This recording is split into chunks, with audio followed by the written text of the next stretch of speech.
Chapter 1632. Big Brother is the best. After receiving his promise, Wang Shang's beautiful eyes turned into crescent moons as she smiled. When Minister Wang Zhuo heard all of this, his heart was filled with complex emotions. He had only just entered Crimson City, but it had already brought him too many surprises and unknowns. At this moment he didn't know if this was a good or bad thing, but after seeing his grandson and granddaughter's performance, he had a faint feeling that Crimson City was too powerful and too rich. It was precisely because of this wealth and power that he had an indescribable curiosity and attraction to young people. He really didn't know if this curiosity was a good thing or a bad thing. However, he couldn't stop this at all. In fact, it wasn't just Wang Zhuo who had such thoughts. Many of the Southern Ming officials in the observation group also had the same attitude. Among them, the shallow ones only saw the shock brought by the things in front of them, while the far-sighted ones saw the changes in the people around them and began to think deeply. Minister of War Kuang Yi was also sitting in a carriage. What was different was that the people around him weren't family members, but rather 3 young generals in the Southern Ming army. One of them was a chili arch while the other 2 were centurions. From this point alone, it could be seen that Kuang Yi was definitely a good official who wholeheartedly served the court. Previously, Kuang Yi had a lot of dealings with Yang Qindong and he had always fully supported Yang Qindong. That was because at that time, Xianxia hadn't said anything. Yang Qindong's actions were also to help the Southern Ming people quell the uprising.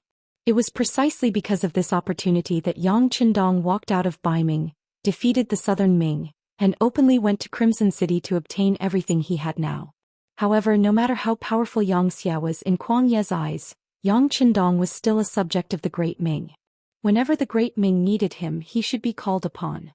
However, all of this was just a matter of course. Why should everything he worked so hard for be unconditionally handed over to the court?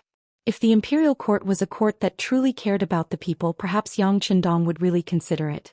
However, the current Southern Ming dynasty was filled with officials who were greedy. In the eyes of most people, there was only a small plot of land in front of them. How many people truly cared about the livelihood of the common people? Moreover, history has already told us that the Han people studied the path of the Golden Mean. In history, other than the Han dynasty, there were very few examples of expansion. In the few wars with foreign countries they only won and then returned. There was no thought of going out at all. In this way it would be fine if they didn't encounter a powerful enemy, but if they did, what would happen to the common people? In later generations there was often a saying that the first class was a foreigner, the second class was a government official, the third class was a minor citizen and the fourth class was a Han. At that time Yang Qindong was weak and could only watch. But now that he had this kind of ability he had to make changes. He had to conquer more territory for the Han people and let the Han people become the people at the top of the pyramid in this world. Kuang Yi naturally didn't know what Yang Qindong was thinking. Even if he knew, he probably wouldn't agree. This wasn't surprising. In the eyes of most of the great Ming officials, other than the Ming dynasty, the rest of the world was uncivilized.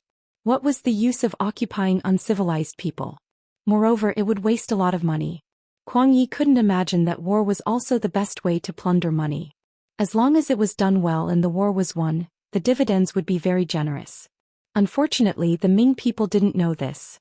They only saw the wealth used to mobilize the army and didn't see the spoils after the war was won.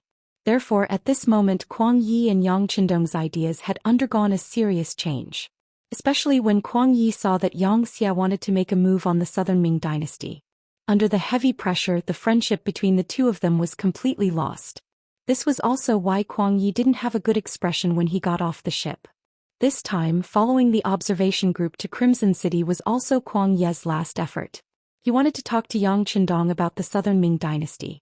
Although it was unlikely that there would be any good results, Kuang Yi was still willing to give it a try.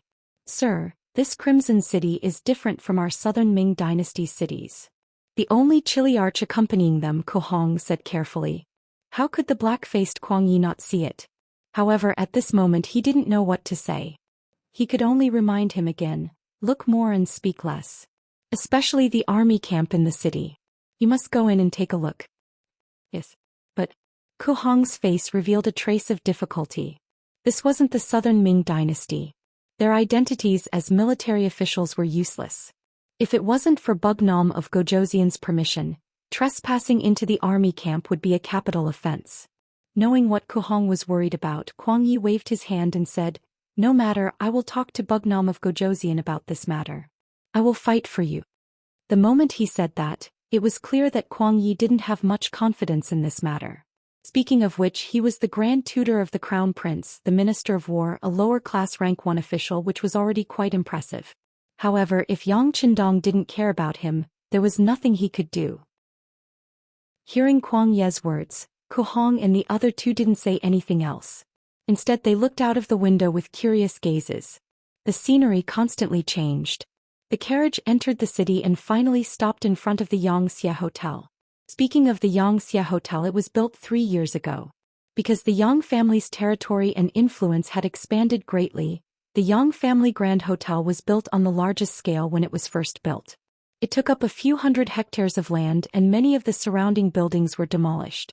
After 3 years, it was finally completed. It was opened last month. The entire hotel was 8 stories high, and there were more than 20,000 bedrooms. There were also countless restaurants and boutiques. With such a large scale, it was more than enough to accommodate the Southern Ming Dynasty's observation team. Thus, when everyone walked out of the carriage, the room keys were handed to them. A thick red carpet was laid out from the entrance of the hotel all the way to the hotel.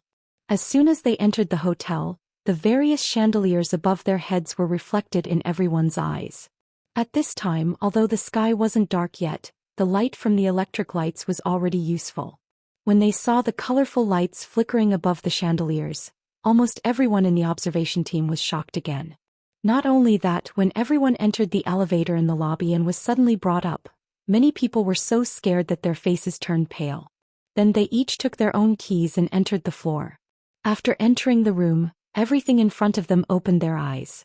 There was a separate luxurious bathroom, a comfortable big bed and a wide and bright floor-to-ceiling window. There was also a kettle that could boil hot water when it was turned on, as well as instant noodles, ham sausages, canned food of various flavors and various drinks placed in every room. It was so bright that it blinded most people's eyes. Wang Shang was a girl who was very curious about anything new. When she read the instructions in the room and learned how to use the things, she immediately boiled a kettle of water. Then she poured the instant noodles and ham sausages into it and quickly ate until she was full. Touching her full stomach, she quickly walked out of the room and went to the next room. Then she knocked on the door of each room. Soon, under her efforts, most of the instant noodles, ham sausages and other things in the rooms were wiped out. The kind of junk food that everyone was used to in the future had now become incomparably delicious in the eyes of many people. As a direct result, when it was time for dinner, everyone came out of their rooms and entered the banquet hall in batches. When they saw the dazzling array of delicacies, many of them cast resentful gazes at Wang Shang. Wang Shang also felt very wronged. How would she know that Xianxia had prepared so much delicious food for them at night? She thought that the so-called welcome banquet would be the same as the banquets held in the palace in the past. There would only be a small amount of food at each table, and there would be so many rules that they wouldn't even be full in the end. Fortunately, Wang Shang was very young and digested food quickly. It didn't take long for her to compete with some of her younger sisters in the same industry to eat the food in the buffet. The biggest advantage of a buffet was that you could choose food at any time according to your appetite. Then you could put it on a plate and start eating. There was no need to pay attention to any rules, and there was no need to wait for the guests to call you and fall into an awkward situation. This was the favorite way of eating for young people. They had enough of the rules at home and could finally let go of themselves for once. Of course, they were very happy. On the other hand, when officials like Kuang Yi saw the food, their eyes widened and they felt that it was a waste. Some of the more observant people did a rough calculation. They were afraid that tonight's entertainment would cost a lot of money. Yu Qian and Xin Yu also brought a group of Xianxia officials to join the welcome banquet. Compared to most of the Southern Ming officials who were at a loss or ate and drank to their heart's content, the Xianxia officials who were used to this kind of scene just held a cup of wine and casually chatted with others. In addition, all of the Xianxia officials were wearing gray Chinese tunic suits, which made them look quite stylish.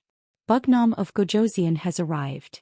A loud shout sounded, and a group of black cavalry rushed in from the entrance of the banquet hall. They were all dressed in neat military uniforms. After entering the banquet hall, they guarded the main roads and stood on both sides. They didn't delay everyone's meal and could guarantee that they could control the situation and deal with any unexpected situations. After waiting for these Longwei officials to stand in their positions, Yang Qindong took Hu Yan's hand and strode into the banquet hall with Luan Shaochen, Leng Song and other officers in military uniforms.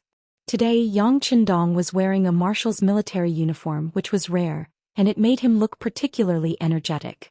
When the shiny black leather shoes landed on the red carpet, everyone's attention was instantly drawn to them. Chapter 1633. Wow! So handsome. Yang Qindong's appearance was seen by many women in the observation group, especially girls like Wang Shang. They couldn't help but cry out in surprise. There were also countless girls whose eyes were already filled with little stars. Yang Qindong was only 37 years old. This was the age when men were at their most charming. Coupled with the military uniform, he looked even more energetic. In particular, his innate temperament gave people a sense of vigor. This was something that many southern Ming officials did not have. As soon as Yang Qindong appeared, he immediately attracted the attention of everyone present. This was especially true for the older ladies and their wives, who all looked at him with watery eyes. Little girls like Wang Shang, who looked like an uncle, were even more attractive. At this moment, even Kuang Yi, who wanted to argue with Yang Qindong, couldn't help but sigh. At least in terms of appearance, Yang Qindong was impeccable. Holding Hu Yan's hand, Yang Qindong entered with a smile. He looked around as if he didn't have a focal point, but he also seemed to see everyone in his eyes, giving people a feeling of being valued.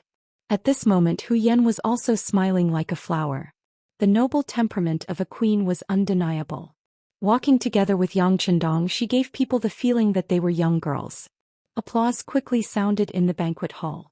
Yu Qian, Xinyu, Luan Shaochen, Leng Song and Long Tainan, who was in charge of security, led the applause. Soon the hall was enveloped in warm applause. Influenced by this, the Southern Ming observation group also applauded, causing the atmosphere to reach its peak. Yang Qindong didn't have any intention of speaking. He had just arrived in Crimson City and didn't know much about this place. As such, it was still too early for him to say anything. It was better to let everyone see and understand him first before he spoke. At that time, the meaning would be more than 100 times greater. Yang Qindong, who didn't have any intention of speaking, held a wine glass and lightly clinked glasses with Chen Sun, Wang Zhou Xiechong and the others. Regardless of whether they were on the same side or not, they all had smiles on their faces as if they were old friends who hadn't seen each other for a long time. However, this harmonious atmosphere quickly changed due to Kuang Ye's arrival. Although Kuang Yi was over 80 years old, he quickly squeezed in front of Yang Qindong because of his tall stature and the fact that he had practiced martial arts when he was young. In response to Kuang Ye's arrival, Qin Sun and the others naturally made way for him. At the same time, they couldn't help but take a step back. They had seen Kuang Ye's performance along the way, so they naturally didn't think that Kuang Yi was here to bond. The truth was no different from what everyone had guessed.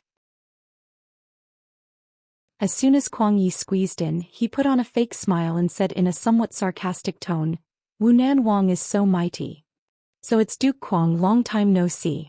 Seeing Kuang Yi squeeze his way in, Yang Qindong, as the host, put on an appropriate smile. Kuang Yi acted as if he didn't see Yang Qindong's goodwill.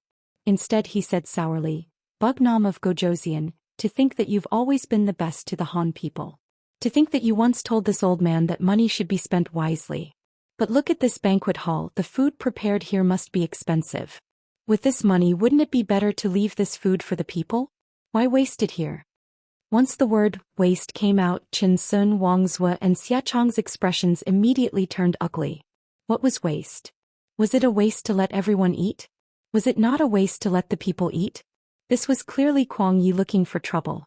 At this moment, everyone's impression of him had a trace of disgust. On the other hand, Yang Qindong's expression didn't change. He understood Kuang Yi. The information sent by the intelligence department also showed that this old man wasn't very particular about his food. He didn't have extravagant expectations of delicacies as long as he was full. Therefore, it wasn't surprising that he would say something like this. However, this was his own welcome banquet after all. As the host, Yang Qindong naturally wouldn't look too good if he said something like this at such an occasion. Yang Qindong had always been the type of person who would return the favor 10 times over. How could he be polite? He gently swirled his wine cup and then raised his head, asking word by word, "Waste? Ah, Sir Kuang, you're really ignorant." The change from Duke Kuang to Sir Kuang already proved Yang Qindong's attitude. At this moment, Kuang Yi clearly didn't notice this. He only heard Yang Qindong say that he was ignorant.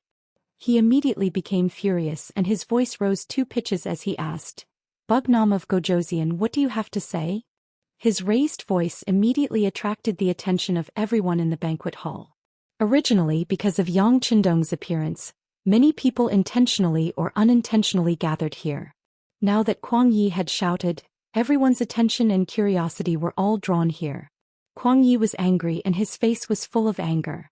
However, Yang Qindong didn't care about this.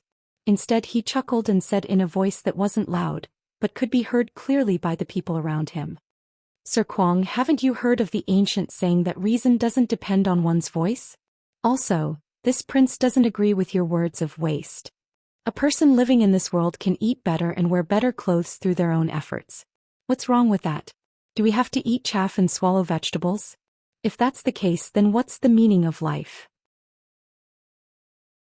After being reprimanded by Yang Qindong, Kuang Yi's face became even uglier. However, he didn't lose his composure because he had already thought of the consequences of his words. Therefore, facing Yang Qindong, he didn't back down and said, "There's nothing wrong with a person's pursuit. However, the ancient people also said that if one achieves success, they will help the world. You, Bugnam of Gojosian, boasted that you will lead the Han people to a better life. Have you done it? You're eating and drinking here, but have you thought about whether the people outside have food to eat? Even if it's just eating chaff and swallowing vegetables, can you do it?" "Of course I can do it." Almost without hesitation, Yang Qindong said this sentence. Then he turned around and looked at the people attending the banquet and said, "Since this prince has said that he will give the people a better life, then he will naturally do it." This point, everyone can find the answer during the inspection of Xianxia city. If there really are people starving to death on the streets, or as Kuang Yi said, most of the people are eating chaff and swallowing vegetables, then you can curse this prince. This prince will accept it. On the other hand, if the people really live a better life under this prince's lead and don't have to worry about food and clothing, then this prince would like to ask you, Kuang Yi, what will you do? Kuang Yi was truly stunned at this moment. He originally thought that after he criticized Yang Qindong would find all kinds of reasons to explain himself. Then he would pretend to be magnanimous and let him off. This way, he would be able to show his magnanimity and suppress Yang Qindong's arrogance. This would be very beneficial for the future interactions between Nanming and Xianxia. But he never expected that Yang Hodong had no intention of backing down at all. Instead, he accepted his challenge. At this moment, he was first shocked, then he was overjoyed. What a good Yang Qindong. Sure enough, he boasted shamelessly. He actually dared to boast like this. If that was the case, then he was asking for a beating. If that was the case, then he would not be polite anymore.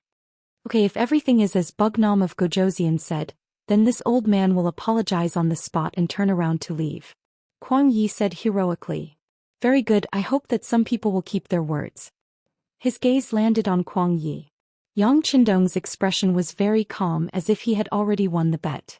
This was only a small interlude in the banquet because Yang Qindong soon left. This was the first time everyone had met. He would not be of any use if he stayed.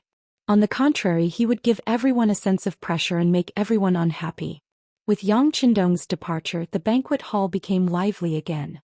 Wang Zhuo also found an opportunity to come to Yu Qian's side. The two of them were old officials of the Great Ming Dynasty and had interacted before. Because they admired each other's character, their relationship was not bad. Now that there was an opportunity, of course they had to have a good chat. Wang Zhuo first observed Yu Qian and found that he did not feel unhappy because of Kuang Yi's interference. Instead, he had a smile on his face and seemed to be in a good mood. He asked curiously, Yu Qian, I'm sure you saw what happened just now. Are you not worried about your king at all? Worried? Why should I be worried? Yu Qian asked in confusion. Wang Zhuo was also surprised. He thought to himself, can we still have a good chat? However, he still said, Yu Qian, are you not afraid that Grand Tutor Kuang will really wander around Crimson City? Why should I be afraid? Yu Qian asked again. Then he chuckled and said, Wang Zhuo, since the king dares to say this, there is naturally no problem. That's right, if Wang Zhuo does not believe me, you can also look around the city. If you really find people who cannot afford to eat or wear clothes, tell me at any time. I am also willing to apologize like the king. After saying this, Xinyu came to find Zhou Xian and said that there were a few officials there who wanted to ask him some questions. Soon only Wang Zhuo was left.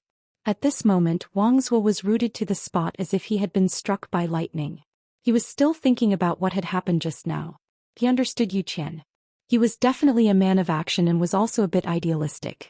There was no problem with this kind of person doing things, but because he was too righteous, it was easy for him to offend people. If he wanted others to admire him, it was basically impossible. This kind of person would not boast. But what did he just say? He even told him to look around the city. If this wasn't boasting, then what was?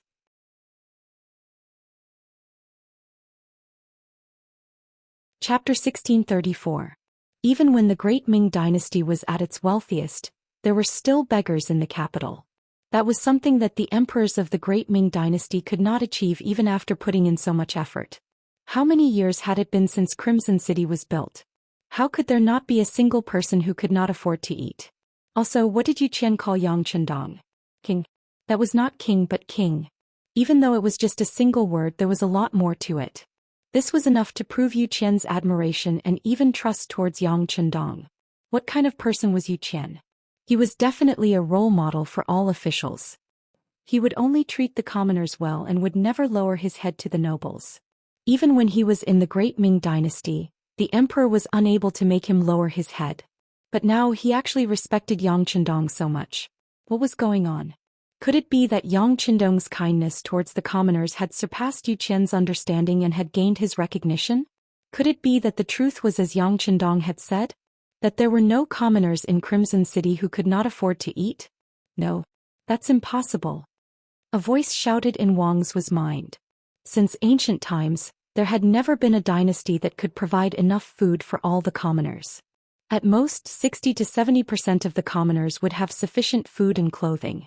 After all, not everyone was willing to work hard. There would always be those who were lazy. Shaking his head, Wang Zhuo could not understand. However, Wang Zhuo had already made up his mind. While he was in Crimson City, he had to walk around and see if Yang Chendong and Zhou Qian were lying or if it was the truth. If the commoners were truly living good lives, wouldn't that mean that Yang Hodong was not only skilled in war but also in governance? If that was the case, it would be a blessing for the commoners to hand the Southern Ming Dynasty over to him. On the other side, Kuang Yi also retreated and Captain Ku Hong quickly came up to welcome him. Kuang Yi was in good spirits. It was clear that the bet from before had given him quite a bit of confidence. When he saw Ku Hong and the other two centurions, he said excitedly, "Tomorrow, all of you will split up and have a good look around the city. Let this old man expose Bugnom of Gojoseon's lies." Of course, Kuang Yi didn't think that all the people in Xichen City could have enough food and clothing. This was simply impossible. As for why Yang Chendong dared to say this, it must be because the other party was prepared and would hide those people. Since that was the case, as long as they looked carefully, there was no need to worry about not finding any clues. At that time he wanted to see how ugly Yang Chendong's expression would be. At that time he would use this momentum to raise the diplomatic issue between the Southern Ming Dynasty and Xianxia.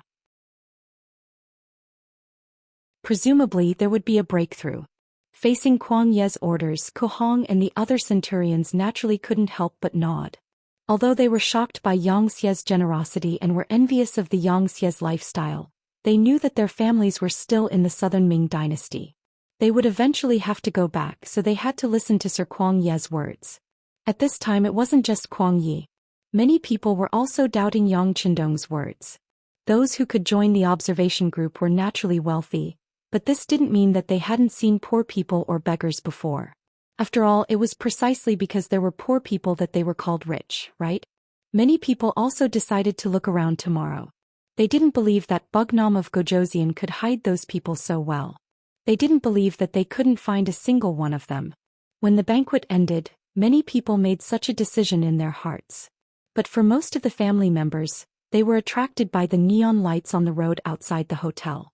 Looking out the window of the hotel, people were walking to and fro on the streets. Under the illumination of the straight cement road lamps, everyone was talking and laughing. There were even some young people walking on the streets hand in hand. They didn't care about the gazes of outsiders at all. And from their clothes they were all wearing bright clothes. Everyone had a happy expression on their faces. This scene was impossible to see in the capital of Nanjing. First of all, there was a curfew in the capital. Once night fell, no one was allowed to walk on the street. How could there be any excitement? Second, even if there was no curfew, it was dark everywhere. If one wasn't careful, one would step into a ditch. Who would be willing to go out in such an environment? As for the third, there were no entertainment facilities in the capital at night. Even if one went out, what could they do? In comparison, the scenery outside the Xianxia hotel was very different. Wang Shang stood in front of the floor-to-ceiling window in the room and looked outside. Her heart was itching. At this moment there was a slight knock on the door. With a trace of doubt, Wang Shang opened the door and saw her brother, Wang Zhiqing. At this time Wang Zhiqing was already dressed. He didn't look like he was going to sleep at all. After seeing his sister, the first thing he said was, "I'm going to call a few friends to go out for a walk. Do you want to come?" Of course, Wang Zhiqing wasn't being kind. He called his sister because he was afraid that his grandfather would punish him. If his sister followed him, he would have an extra shield. Wang Shang originally had this idea. Now that her brother said it, she couldn't suppress the restlessness in her heart. She immediately nodded and said, Okay, wait for me to put on my coat." Wang Shang and Wang Zhiqing quickly went out of the room. They called a few young friends and the group of people went downstairs. Here they saw the police in charge of security. While they were still thinking about whether going out would be prohibited, a police officer took the initiative to come up and ask them what they wanted. With a trace of nervousness and apprehension, Wang Zhiqing spoke his mind. Then he said that if it was inconvenient they wouldn't go out. However, to their surprise, the police only smiled and began to ask for their names. Then some temporary identification documents were handed to them. "You can go out, but you must have identification documents. Otherwise it will be troublesome if you encounter a patrol officer. Now that you have these identification documents, there won't be any problems." After saying that, the police officer took the initiative to step aside and completely let them through the door behind him.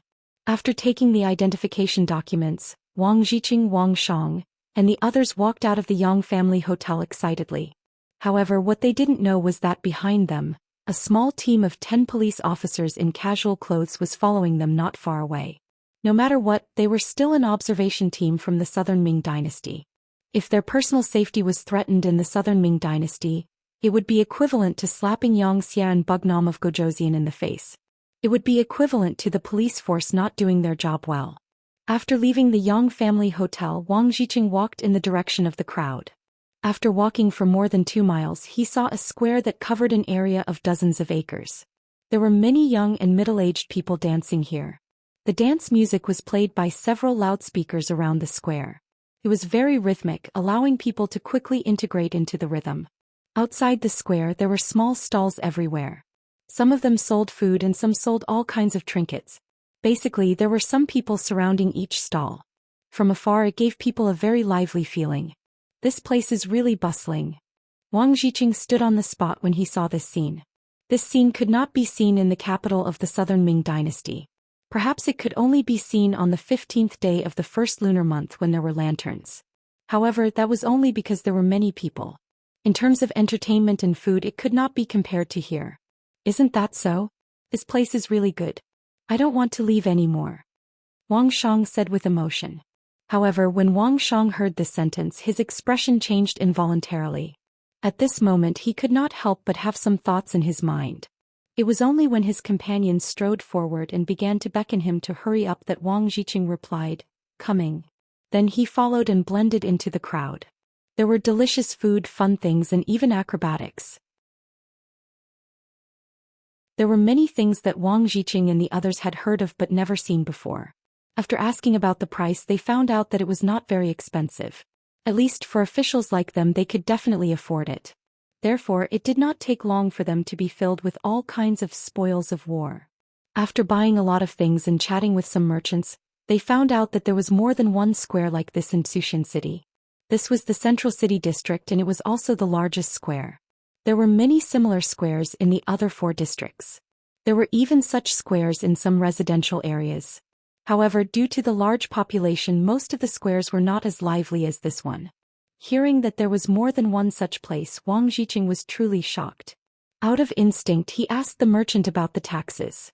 He had estimated that every stall was extremely lively. There were many people lining up in front of it. In this way, there would be a lot of transactions in one night. The profits would not be small, so the business tax should be quite high. Ah, you're talking about the business tax. We are a small business, so it's only 10%. The stall owner was clearly someone who was willing to chat. There was no taboo on this topic. 10% business tax?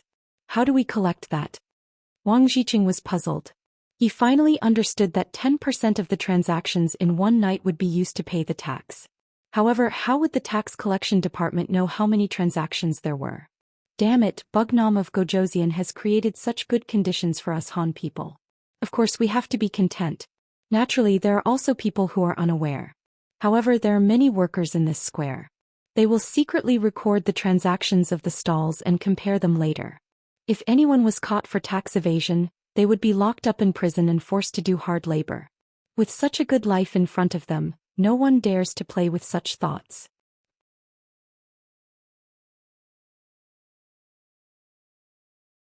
Chapter 1635. Self-awareness.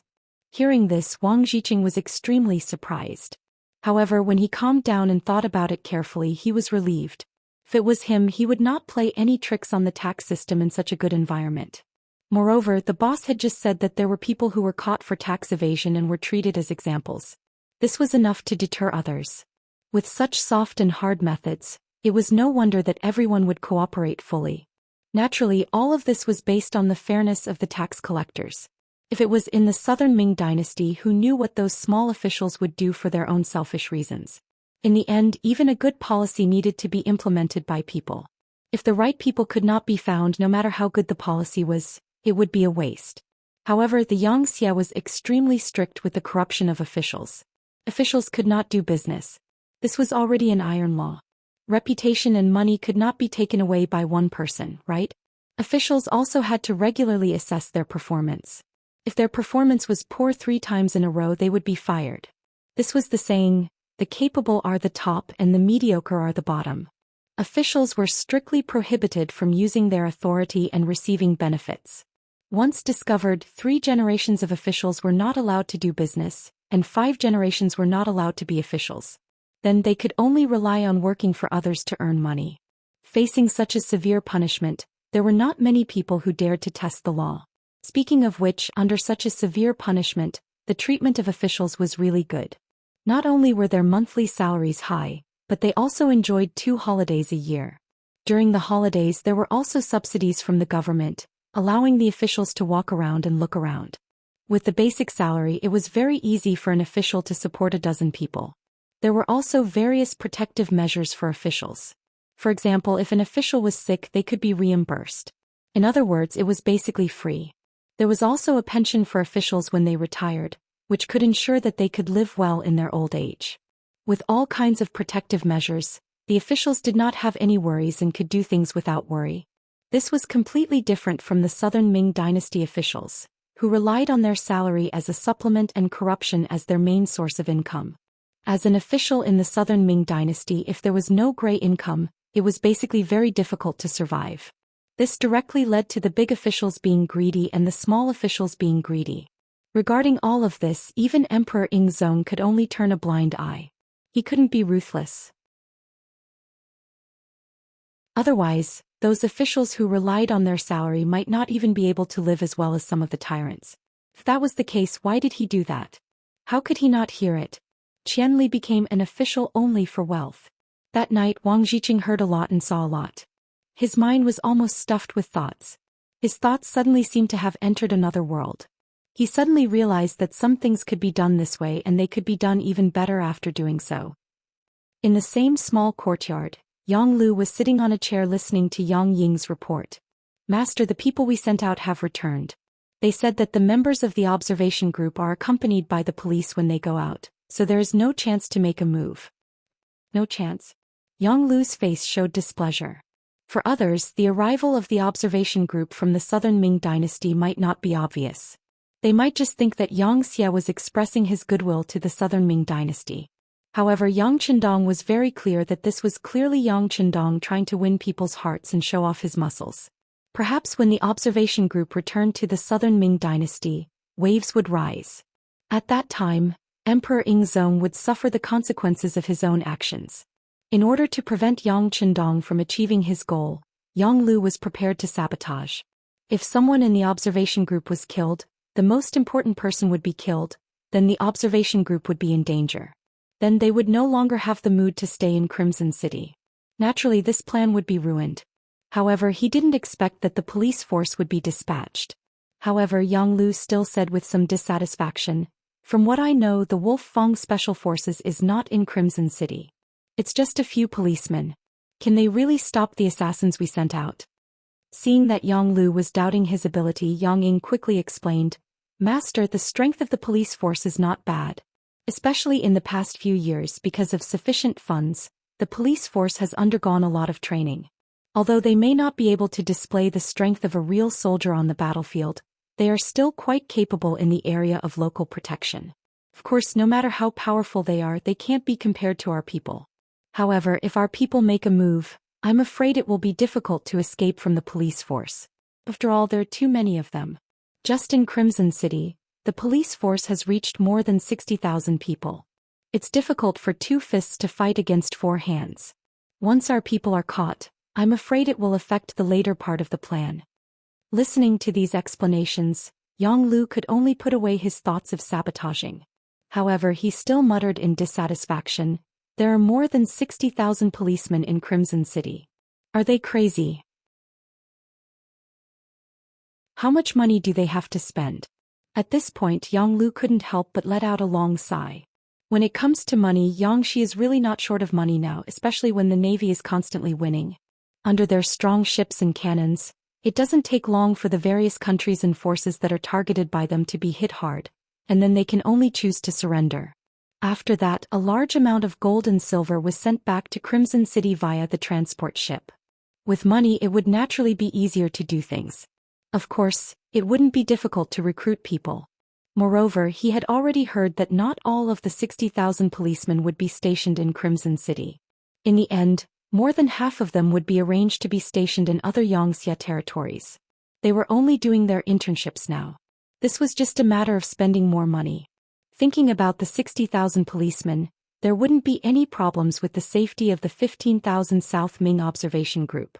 If he really wanted to make a move, the chances of him being caught were very high. In the end, he could only shake his head and say to Yang Ying, "Then forget it.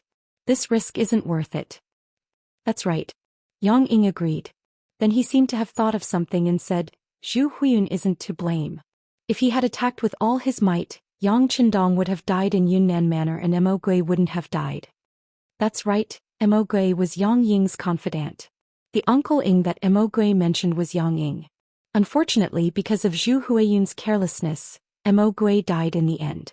When he heard the news, Yang Ying was really sad for a while. Not to mention Yang Lu and Yang Ying's helplessness. The next morning, Wang Songshi saw that it was time for breakfast. Her grandson and granddaughter weren't up yet, so she went outside the room and woke them up. When two of the family of four were yawning during breakfast, Wang's face became ugly as he said, "I told you guys to rest early. Look at you guys. Didn't you sleep last night?" "We slept, but it was too late," Wang Shang said casually. As soon as she finished speaking, she immediately covered her mouth with her right hand. Obviously, she knew that she had spilled the beans. Seeing that his sister had confessed so quickly, Wang Zhiqing sighed at his sister's lack of composure and took the initiative to confess everything to Wang Zua. At the same time, he also told him what he had seen and heard that night. At first, Wang Zua was eating while listening as if he didn't pay much attention to it. Young people were curious about everything and liked to join in the fun. It was normal for him to have such a reaction. However, when he heard about how lively the square was and how there were over 10,000 people gathered there, his expression finally changed. He put down the chopsticks in his hand and listened attentively. From time to time, he would nod his head and cooperate with Wang Zhiqing's explanation. Finally, Wang Zhiqing gave a general idea of what had happened. He stopped and took the initiative to drink a mouthful of porridge. Then he looked at his grandfather, who was silent. He knew that his grandfather was thinking about something, so he didn't disturb him and just ate by himself. He had to walk around more today. If he didn't eat his fill, he wouldn't be able to stay strong. When Wang Zhiqing was almost done with his meal, Wang Zhuo, who was sitting opposite him, finally opened his mouth.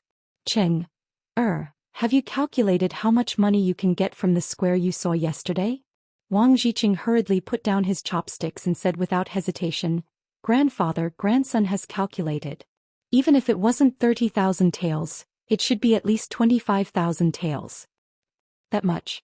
Then doesn't that mean that the tax collected from Xianxia in one night is close to 3,000 taels? That's close to 100,000 taels a month? Over 1,000,000 taels a month? And this is just a square? Obviously, this answer really shocked Wang Zhuo. Yes, Wang Zhiqing said with a firm expression. He was also shocked when he came to this conclusion. It had to be said that this was because the quality of the food and the quality of the goods sold in the square was good. In addition, there was a lot of traffic. Moreover, the people of Qian City seemed to be very wealthy and didn't lack money. Just a square alone could collect 1,000,000 taels a year in taxes. This was equivalent to 2 months of taxes for the entire southern Ming dynasty. One had to know that the current southern Ming dynasty didn't have 3 provinces. In a year, the taxes collected were only 7 to 8 million taels. This was also because the southern Ming dynasty was very rich. If it was Ming, it wouldn't be that much. In comparison, the difference in money was too great. These two were not opponents of the same level. If they were to fight on the same stage, what would the result be? Presumably, even an idiot would be able to tell. At this moment, Wang Zhuo was even more silent. He seemed to have already seen the scene of the southern Ming dynasty being swallowed up by Xianxia. The only thing to consider was how long the southern Ming dynasty could last.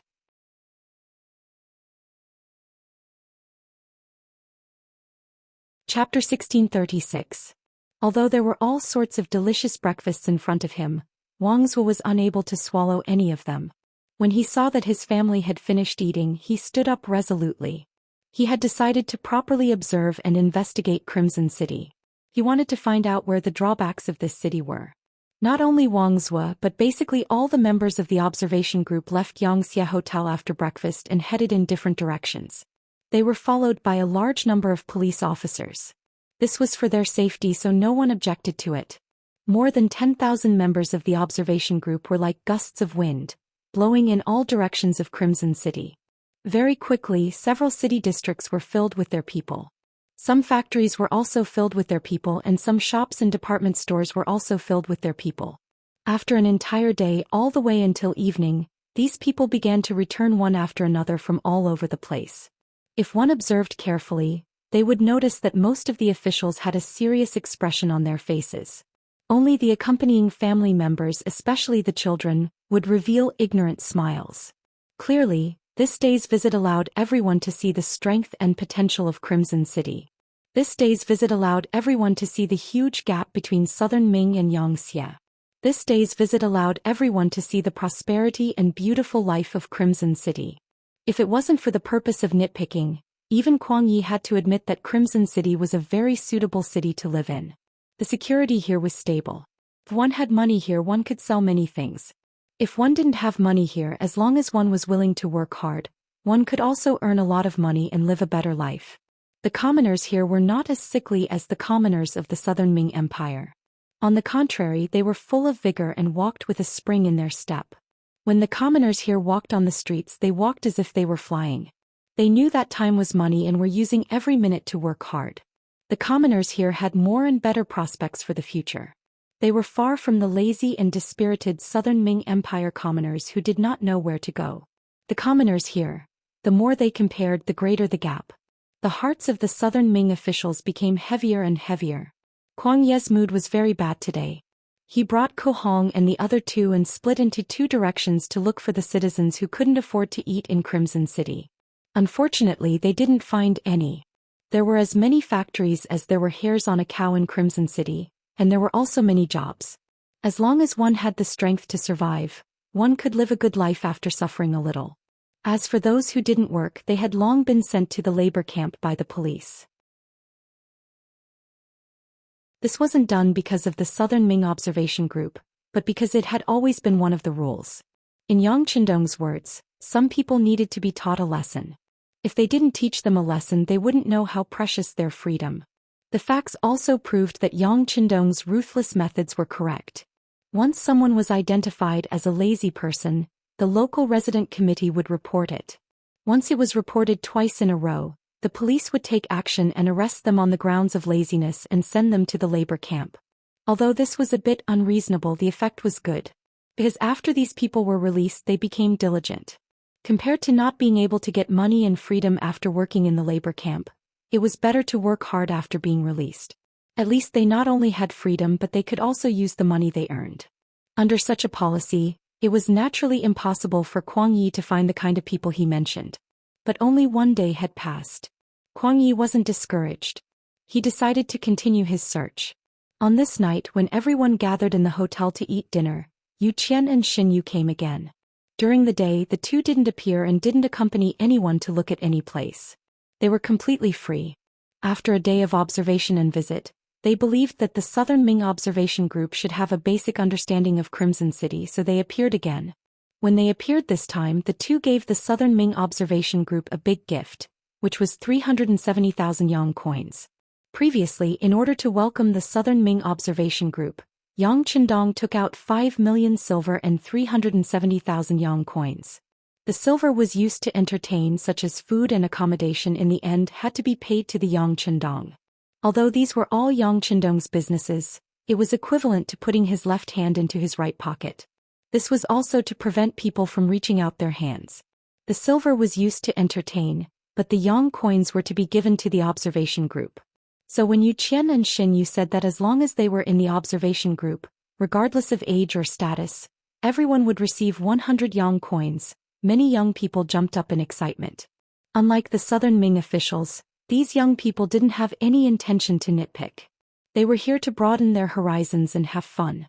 Today many people went to the Yang family's department store because the things there were the most complete and the best in the entire Crimson City.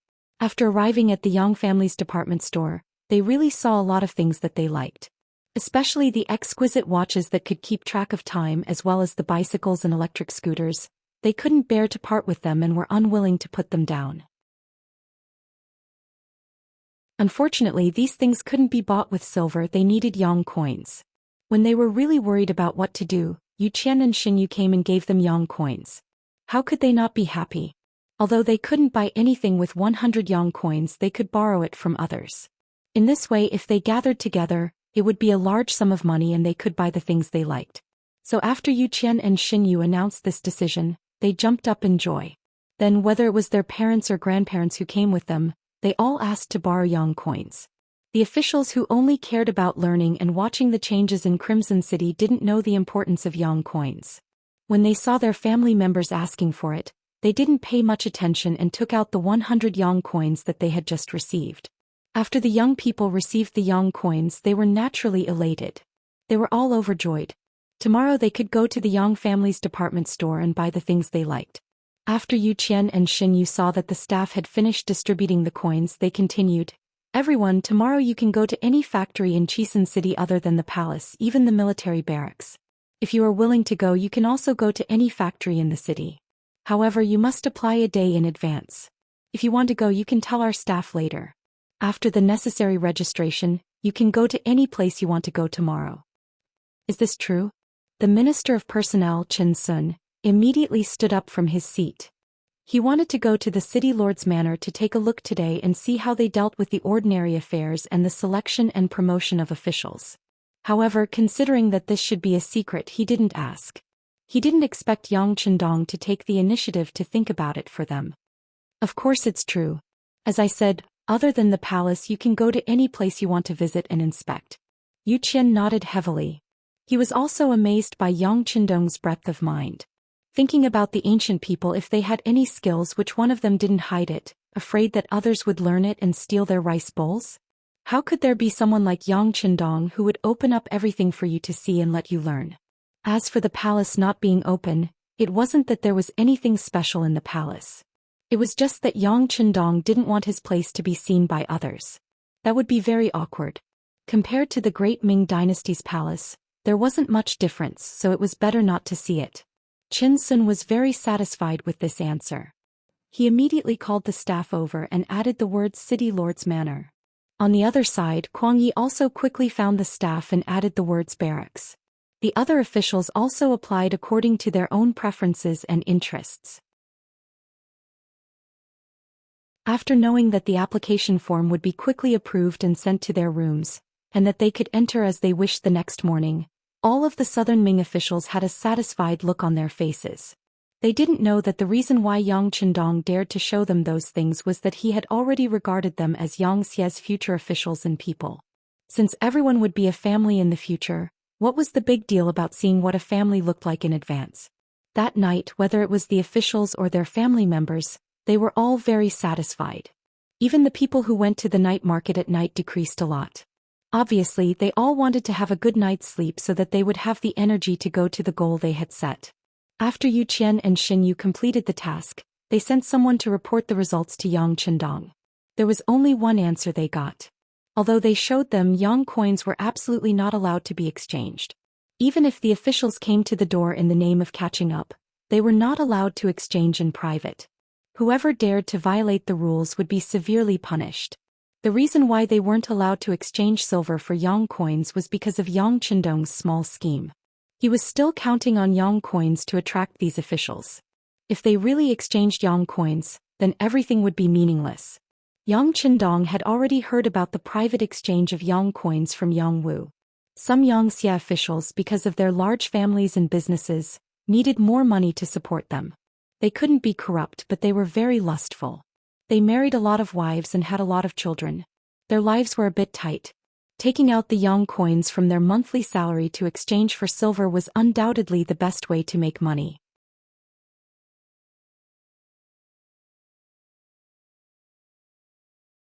Chapter 1637. In the market, the exchange ratio between Yang dollars and silver had already reached a point that people could only look up to. Moreover, there was still a demand but no supply. Therefore, as long as one was willing to exchange Yang dollars, one would get a lot of silver and not have to worry about living. Usually, Yang Qindong would pretend that he didn't see it. After all, who didn't encounter an emergency? However, now that the Southern Ming observation group had arrived, the exchange business had to be stopped. At least this level was not allowed to exist. This way, he didn't have to worry about the Southern Ming officials being able to satisfy his requests and wishes. With Yang Qindong's instructions, Yang Wu accepted the order and left. However, he knew that the exchange business would be over before tonight. After all, this was an order personally given by Bugnam of Gozhouzian. Once violated, even if there were a few heads, it wouldn't be enough to chop off. Even so, who would take the initiative to seek death? The Southern Ming officials didn't know that by the time they realized the importance of Yang dollars, everything was already too late. Just like Wen Jing, a fellow member of the Brocade Guard who came with the observation group, after learning about Yang Bai, he immediately arranged for a fast boat to leave Xichen City and go straight to the capital of the Southern Ming dynasty. He had long heard that there were many good things in the Yang family's department store and that Yang Bai was not the only one who could buy them. In the past he didn't have it. Now that he had it, he had to gather it and buy the things that he couldn't afford in the past. Unfortunately, by the time he got Zhu Qian's imperial edict, everything would be too late. The next morning, whether it was the officials or their family members, after a hurried breakfast, they left the Yang family Grand Hotel and went straight to the place they had set their sights on. Qin Sun went to the city lord's residence. When Qin Sun and a group of Southern Ming officials successfully entered the city lord's residence with the application form, they saw the orderly scene of Xia's staff running back and forth in the building. Unlike the Southern Ming court, the officials here walked with the wind. Many times their footsteps were hurried or jogged. They all looked very busy. Compared to the Southern Ming officials who walked with steady steps, it was completely different. This way you can train your body and also improve your work efficiency. After all, Xianxia has dozens of provinces and regions under his control. There are many things that he has to deal with every day. The person in charge of accompanying them was an official sent by the city lord mansion. After seeing everyone's puzzled expression, he explained. I see. Qin Sun and the others nodded. They actually wanted to be busy, but they only had the Southern Ming kingdom. Moreover, after losing Yunnan, Guizhou and Guangxi, the area under their control was even smaller. They were no longer as busy as before. Even if they wanted to be busy, they couldn't. Because it was said before that everyone could look at the city lord's mansion, but they could not disturb the normal work here, so Qin Sun and the others had to walk together and not be separated. Otherwise, the city lord's mansion would send a large number of officials to explain and accompany them, which in itself was not a small amount of pressure. Fortunately, this request was acceptable to everyone. In fact, they were already very satisfied to be able to come in and take a look. Who would ask for more? What's that? Qin Sun, who was walking in the crowd, noticed that a black thing suddenly rang. Then he saw someone walk forward to pick it up and say something. But there was clearly nothing in front of that person. There was only a wall. Who was he talking to? Not only Qin Sun but some of the southern Ming Kingdom's officials also noticed it, but they didn't dare to ask casually because of their low status. Now that the minister took the lead, the others naturally became interested. Oh, that's a telephone. Every telephone has its own number and corresponds to a department. If you need to find someone, you don't have to go far to the city lord's mansion. You just need to call this number and say who you are looking for. The accompanying official said proudly, then looked at the southern Ming Kingdom's officials with a trace of disdain. He was clearly saying that they were a group of bumpkins. In fact, more than a month ago when the telephone was first set up, his reaction was not much better than these southern Ming Kingdom's officials after learning about its function. He was also dumbfounded. So powerful? Can this old man give it a try? Qin Sun's face was full of surprise, but there was a trace of disbelief in his words. Of course you can, as long as no one is using the telephone. The accompanying official smiled at Qin Sun. He probably also knew that this person was the Minister of Personnel of the Southern Ming Kingdom and was also a high-ranking official. Perhaps after the Xianxia annexed the Southern Ming Kingdom, everyone would be colleagues. The other party might even be his superior, so his attitude was quite good. At this time, the person who answered the phone put down the phone and walked out of the office. It was obvious that he had something to do or convey. Looking at the empty black phone, Qin Sun was eager to give it a try. Qin Sun, no one is using it right now. You can give it a try, the accompanying official said with an encouraging tone. Then I'll give it a try. Qin Sun straightened his body and walked straight to the telephone, as if he had made a decision. Behind him and beside him were a group of Southern Ming Kingdom's officials. Obviously, everyone was very interested. Under everyone's expectant gaze, Qin Sun came in front of the black telephone and reached out with his trembling hand to pick up the phone. However, he quickly put it down again. When everyone was confused, Qin Sun asked a question that made everyone burst out laughing. How do I use this thing? Cough. The accompanying official forcefully suppressed his laughter and quickly explained, Qin Sun, shake it first, then pick up the phone and just say who you are looking for. Of course, the prerequisite is that you know which department the other party is from. Okay, then I'll look for Yu Gong. He's the city lord of the city lord mansion, right? When he thought of Yu Qian's self-introduction, Qin Sun had a target. He reached out to the telephone again and picked it up first. Then he shook the black telephone. When he felt the voice coming from the other side, he opened his mouth and said, I'm looking for City Lord Yu Qian. Okay, please wait a moment. The person who answered the phone hesitated for a moment. After all, Yu Qian was very busy with work and not just anyone could find him. However, when he saw that the call was from the City Lord mansion, he didn't think much of it. Immediately, a pleasant and polite female voice sounded, Okay, please wait a moment. Then there was a beeping sound from the phone. After about 2 breaths, there was another beeping sound. Just when Qin Sun was about to question whether the phone could be used, Yu Qian's authoritative voice came from the other side. Oh, I'm Yu Qian. Who are you? Qin Sun was very familiar with Yu Qian's voice. Therefore, when he heard the voice, he was sure that he had found the right person. However, he was also shocked and didn't know what to say for a moment. Obviously, when the call went through, he was shocked. Oh, who are you? I'm Yu Qian. Why are you looking for me? Yu Qian's energetic voice came from the other side of the phone again. Because the phone had been moved away from Qin Sun's ear, the voice that came from the other side of the phone could be heard clearly even by the people outside. After recognizing that it was indeed Yu Qian's voice, everyone had a look of amazement on their faces. With Yu Qian's continuous questioning, Qin Sun finally woke up. He quickly put the phone to his ear and said, Sir Yu, I'm Qin Sun. Oh, Sir Qin. After a slight hesitation, Yu Qian's laughter came out. Obviously, he had already guessed the purpose of the other party's call. Obviously, he didn't believe in the function of this phone and wanted to try it himself. After laughing, Yu Qian didn't say too much. He only said that he would go to the hotel to chat with Chen Sun after work today. Then he put down the phone. The beeping sound was already heard from the phone. Chen Sun reluctantly put it down, then shook his head and said with a sigh, "This thing is really good. It can save a lot of time to find people, and it can also improve the efficiency of work. By the way, I wonder where this phone can reach. As long as it's a place with a telephone line, you can reach it. For example, this phone can reach any place in Raymen City with a telephone." The escort explained patiently. And all of the Southern Ming officials were even more amazed.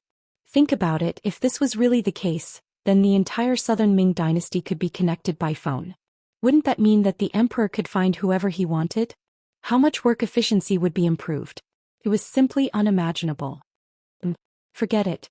Chen Sun was excited and wanted to ask if this phone could be set up in the Southern Ming dynasty, but he quickly gave up on this idea. Yang Qindong was no longer the Yang Qindong from before. In terms of strength, he was far more powerful than the Southern Ming dynasty. Why would he listen to him and set up a telephone line for the Southern Ming dynasty? This was clearly impossible to achieve. Raymen City Military Camp. Kuang Yi brought some Southern Ming officials who were curious about the strength of the 5-star army and appeared outside the door. After showing the application form, everyone was escorted into the military camp by a lieutenant colonel. Just like the city lord's mansion, the arrival of the observation group didn't affect the work of the soldiers here. They were training and doing what they were supposed to do. Kuang Yi had his own ideas. He wanted to see what the 5-star officers were doing every day and how the soldiers at the bottom were trained. To meet these requirements, this military camp could satisfy all of his requirements. Kuang Yi had his own ideas. He wanted to see what the 5-star officers were doing every day. At the same time, he wanted to see how the soldiers at the bottom were trained. This military camp could satisfy all of his requirements.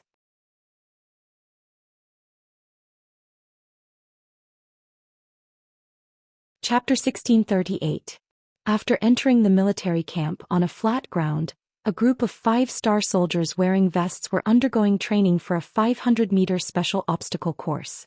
Although it was already November because of the unique climate of Crimson City, it was still very warm. Especially under the training, the soldiers were sweating a lot, so they were wearing very cool clothes. What a disgrace! Kuang Yi said angrily when he saw the soldiers' attire. The Southern Ming dynasty's army was very strict about appearance. Even during training, they paid attention to the attire because it represented the face of the country. Since when did they dress so casually like the 5-star army?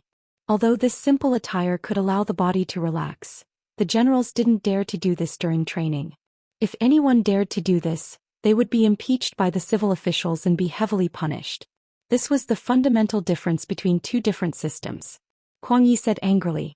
Clearly, his education didn't allow soldiers to do this. However, this was the 5-star army's barracks, so he couldn't question it. On the other hand, Ku Hong and the others behind him were deep in thought. Ku Hong had led soldiers before, and at the highest level he was a vice Qianhu. Therefore he was very clear about what the soldiers needed. Not to mention the difference between the 5-star army's training and theirs, just this casual training was enough to make people envious. As the saying goes, every field has its own specialization. Soldiers should train in the most relaxed environment, and not be limited by their attire, which would affect the results of the training. Of course, this was only what he thought. Without orders, no one dared to do this. Therefore, Ku Hong was a bit envious of the soldiers who were training. The 500-meter obstacle course. It trained a person's stamina, endurance, agility, strength, and coordination. Later generations had already proven that this was a very scientific training method. And now, the soldiers who were at the lowest level had to go through this kind of basic training if they wanted to become a soldier of the 5-star army. It was also through this kind of training that the soldiers' bodies were greatly strengthened. On the battlefield, not only could they kill more enemies, but they could also protect their own safety. On both sides of the training ground, there were 2 temporary shelters. In each shelter there were 2 military doctors wearing white coats. Beside them there was a large water jug with drinks that could relieve the heat. This was to ensure that the soldiers could quickly replenish themselves when they were short of water. Not far away there were specialized examiners. They were holding pen and paper to record the soldiers' performance. This was to ensure that the outstanding people would be promoted, the qualified people would stay, and the unqualified people would be kicked out. In fact, after a period of time, there would always be soldiers who were fired. Of course, they wouldn't directly withdraw from the military camp and return to being civilians. Most of them would be sent to the police force to continue their duties for the safety of the people. Only a very few people would return to being civilians because of their poor quality. This way they could maintain the absolute strength of the 5-star army. This was also the reason why the 5-star army was so famous. Every time there was a recruitment drive, young civilians would fight to join the army. If it was during the recruitment drive, no one would dare to do so. The reason for this was, in Yang Qindong's words, sweat more during training and bleed less during war. If one knew that they could not do it but still sent them to the battlefield, it would be a sign of irresponsibility for their lives. If these words were said by someone else, there would definitely be a lot of doubts. However, it was completely different when it was said by Yang Qindong. It was the absolute truth. Not to mention, the soldiers selected from this military camp were not ordinary soldiers. There was a high chance that they would enter the Cold Vanguard Army in the future. Naturally, the selection process would be stricter. Kuang Yi could not swallow his pride, so he asked Ku Hong and the others to ask in detail. When they learned more about the situation from the medical officer, the recording personnel and the security personnel, when they reported it to Kuang Yi, it could be seen that everyone's expression was somewhat unsightly. After all, the 5-star army was a potential enemy of the Southern Ming Empire. The stronger they were, the more uneasy the enemy would feel. Let's go and take a look at the other places. Kuang Ye's face darkened. He turned and walked towards the interior of the military camp. He had heard the sound of guns just now, so he wanted to see what the 5-star army was doing. This was a shooting range. Hundreds of soldiers who had become qualified Cold Vanguard Army soldiers were doing target practice here. With regards to Kuang Ye's arrival, regardless of whether it was the commander or the ordinary soldiers, they acted as if they did not see him. They continued to aim, fire, report the targets and record. When he heard the results of the report, Kuang Ye's expression became even uglier. He turned his head and nodded at Ku Hong. The latter nodded in agreement. Then he jogged to the side of a recording personnel and humbly asked for guidance. May I ask, how often do you guys do target practice like this? Aren't you guys wasting gunpowder like this? If it was someone else who asked this, the recording personnel would definitely think that the person was an idiot. This was because everyone in the military camp knew that the munitions factory in Crimson City could produce more than 100,000 bullets every day. In order to improve the military quality of the soldiers, target practice was only a form of training. It was to allow the soldiers to reduce casualties on the battlefield and kill more enemies. How could there be a waste of gunpowder? However, when they saw that the person asking the question was from the Southern Ming Empire's observation team, they immediately understood that it was a country bumpkin asking questions. Right now, in the eyes of the Xianxia staff, the Southern Ming Empire was a country bumpkin. Not long ago, the great Ming Empire's high and mighty aura no longer existed. In other words, they were looking down on the great Ming Empire. Just like in history when China was lagging behind, they were looked down upon by others. This was especially so for the Westerners. Backwardness and poverty were synonymous with China. They had already forgotten that when we built cities with millions of people in Bianliang and Hangzhou, the largest city in Europe, Venice, only had a population of 100,000. Moreover, whether it was the nobles or the commoners, they all urinated and defecated on the streets. Their civilization was far behind ours. However, reality was reality. If you were lagging behind, you would be beaten up. This was an absolute truth. If you were lagging behind, you would be looked down upon. Fortunately, due to the previous discipline, the Southern Ming Empire's officials could still maintain a humble attitude on the surface. Therefore, the recording personnel replied with a good attitude, "It won't be a waste. If you don't train your marksmanship well, how can you kill enemies on the battlefield?" But Ku Hong, who had clearly seen himself as a part of the enemy, had an unsightly expression on his face. In the end, he could only awkwardly smile and retreat. Then he sent the same words back to Kuang Yi. At this moment, his expression became even darker. After leaving the shooting range, they went to the army headquarters a few kilometers away. There they saw a scene that they would never forget. In a meeting room that was thousands of square meters, a huge sand table stood there. On it was a three-dimensional map of the Southern Ming Empire. On the sand table, the rivers, lakes, mountains, roads, cities of the Southern Ming Empire were displayed one by one. It was as if a three-dimensional map of the Southern Ming Empire was presented in front of everyone. After seeing the sand table, Kuang Yi finally couldn't hold it in anymore.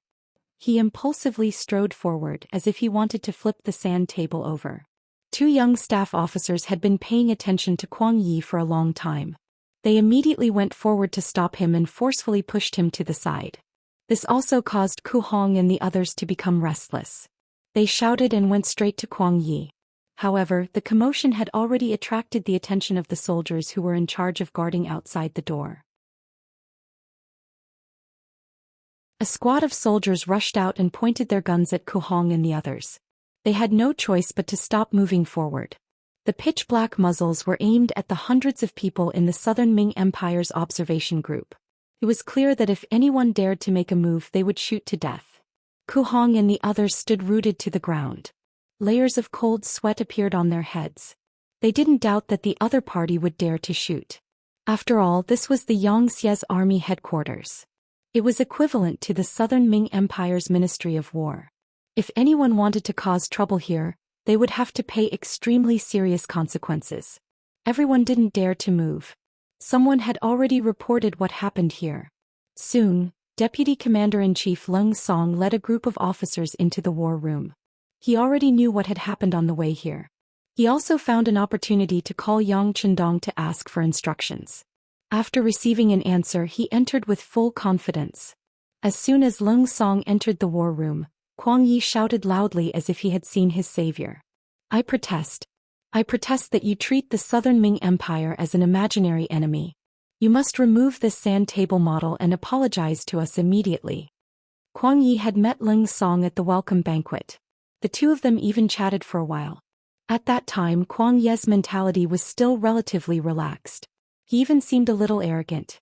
On the other hand, Leng Song's attitude was very humble. Most of the time it was Kuang Yi talking while he listened. This created an illusion that Leng Song was Kuang Yi's subordinate. How could he have known that Leng Song would have such an attitude? It was only because he respected Kuang Yi as a senior. In addition, he also knew that the sixth young master and Sir Kuang had a good personal relationship in the past. That was why he kept enduring. However, this didn't mean that Leng Song was really afraid. Especially after he had already called Yang Chendong to ask for instructions, he was even more confident.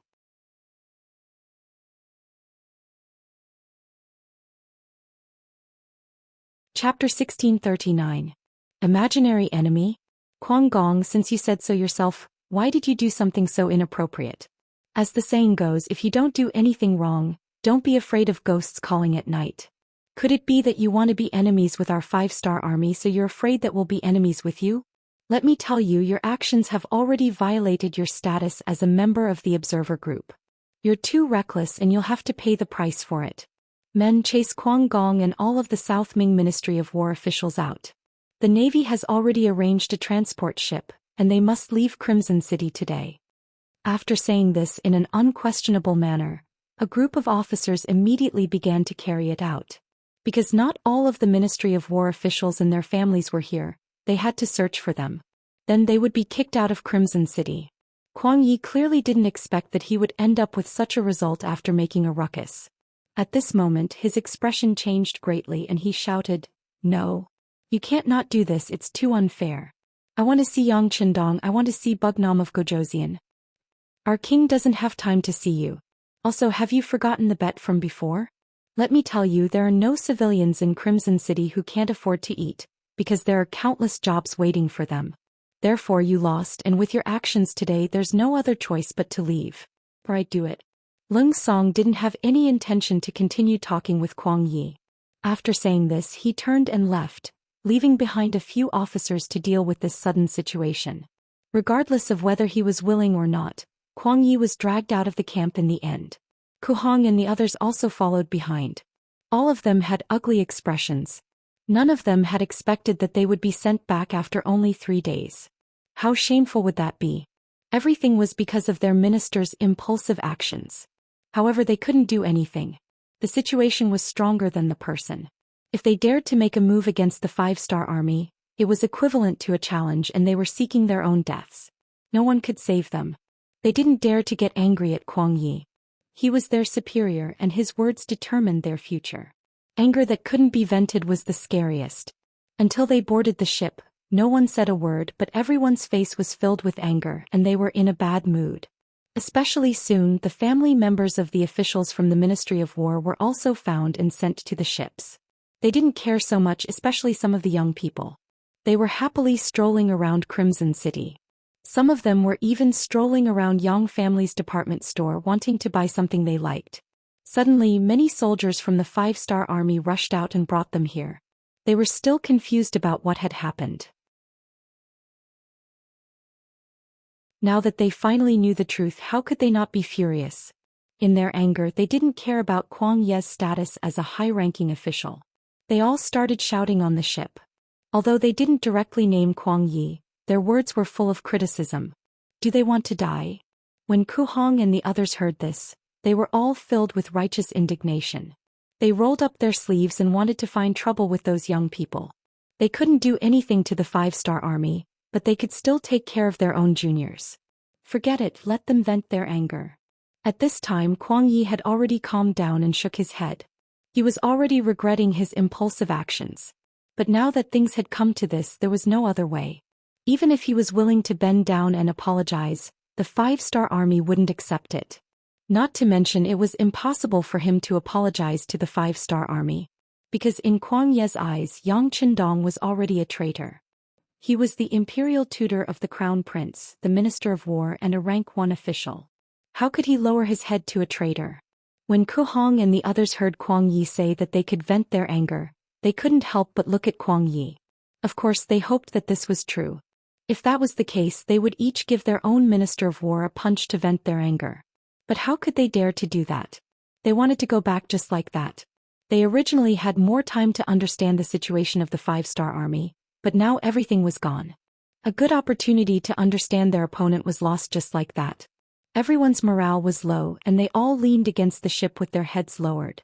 It was worth mentioning that this time, the transport ship wasn't the luxurious one from before. It was just an ordinary ship. Xianxia's explanation was that the incident happened too suddenly and there wasn't enough time to deploy the ship, so they just had to make do. There wasn't even a single room for them to rest in. Everyone was squeezed in the cabin and after a long time, there were all kinds of smells. It would be strange if they felt good. But what could they do? This was all Kuang Ye's own fault, so he couldn't blame anyone else. The news that Kuang Yi and all the officials and family members of the Ministry of War were sent away quickly spread throughout the observer group. Regardless of whether it was the officials or their family members, they all rushed back to the Yang family hotel as soon as they heard the news. Then, after a few discussions, the ministers began to restrain the people accompanying them, telling them to pay attention to their attitude and actions. This wasn't the Southern Ming dynasty but Crimson City. They were only a few guests and if something went wrong they might even become criminals. For everyone's safety, everyone had to exercise restraint. The family members cooperated, which was rare. No one made a fuss. They could tell that living in Crimson City was like living in heaven. Who would want to ruin such a good life? Therefore, as soon as the officials spoke, the family members expressed that they would do their best to cooperate. There were even some who spoke ill of Kuang Yi, thinking that he had embarrassed the Southern Ming dynasty. There were quite a few people with such opinions and attitudes. She really didn't know what Kuang Yi would think if he were to hear these words. Wang Zhiqing and Wang Shang also returned to the Yang family hotel. They didn't pay much attention to the fact that the Ministry of War was kicked out of Crimson City. They just needed to control their words and actions. Of course, the reason why they didn't pay attention to it was because the siblings were arguing about what to buy. This matter completely attracted the attention of the two people. The younger sister, Wang Shang, thought that buying a bicycle with Yang coins was already very good. For this, she was willing to give up the latest cosmetics and the exquisite little mirror. She only wanted a bicycle to bring back to the Southern Ming dynasty. She would be able to ride it every day and her other sisters would definitely be envious of her. Wang Zhiqing had a different opinion on this matter. He thought that if they were going to buy something they should buy the best one. He was interested in a bicycle that could move on its own without any manual labor. This was a heaven-defying existence. Bringing it back to the capital of the Southern Ming dynasty would be an extremely awe-inspiring thing. Brother, that won't do. Let's not talk about the fact that a bicycle costs 3,000 yang coins. We simply can't afford it. Even if the Southern Ming dynasty doesn't have electricity, how many times can we ride it back? Wang Shang saw that Wang Zhiqing had already sunk into his own fantasy world and couldn't extricate himself, so she could only pour a bucket of cold water over him. Ah! Wang Zhiqing suddenly reacted as if he had been struck by lightning. He stood there motionless for a long time. Wang Shang was scared out of her wits. She walked over and waved her hand in front of her brother's eyes. When she saw that he was unmoved, she used her slender hands to gently push her brother's body. Only then did he let out a long sigh.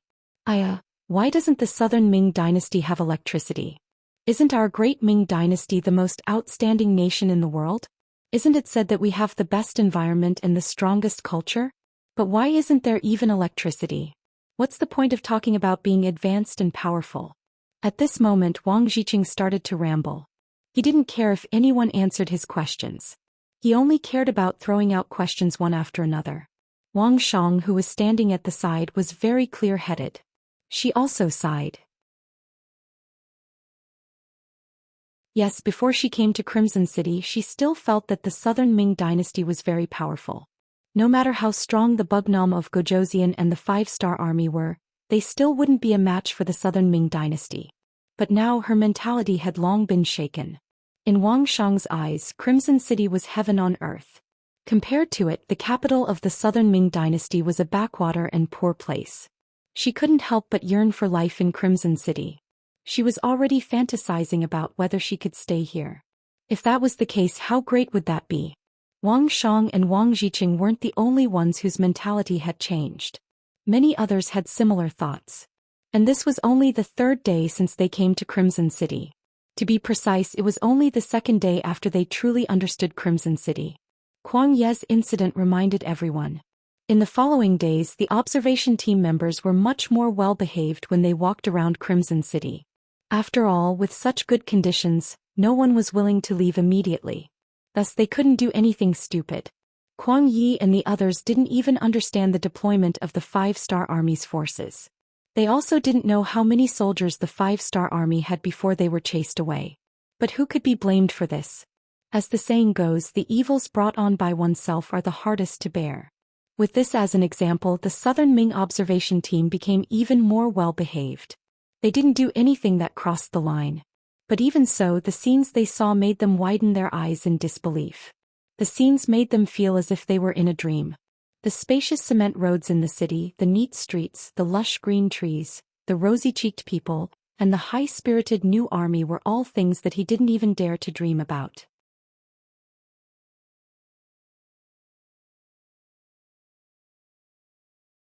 Chapter 1640. Everyone had something to do and money to earn. Children didn't care about their birth. As long as one of their parents was Han, they could receive a good education from a young age.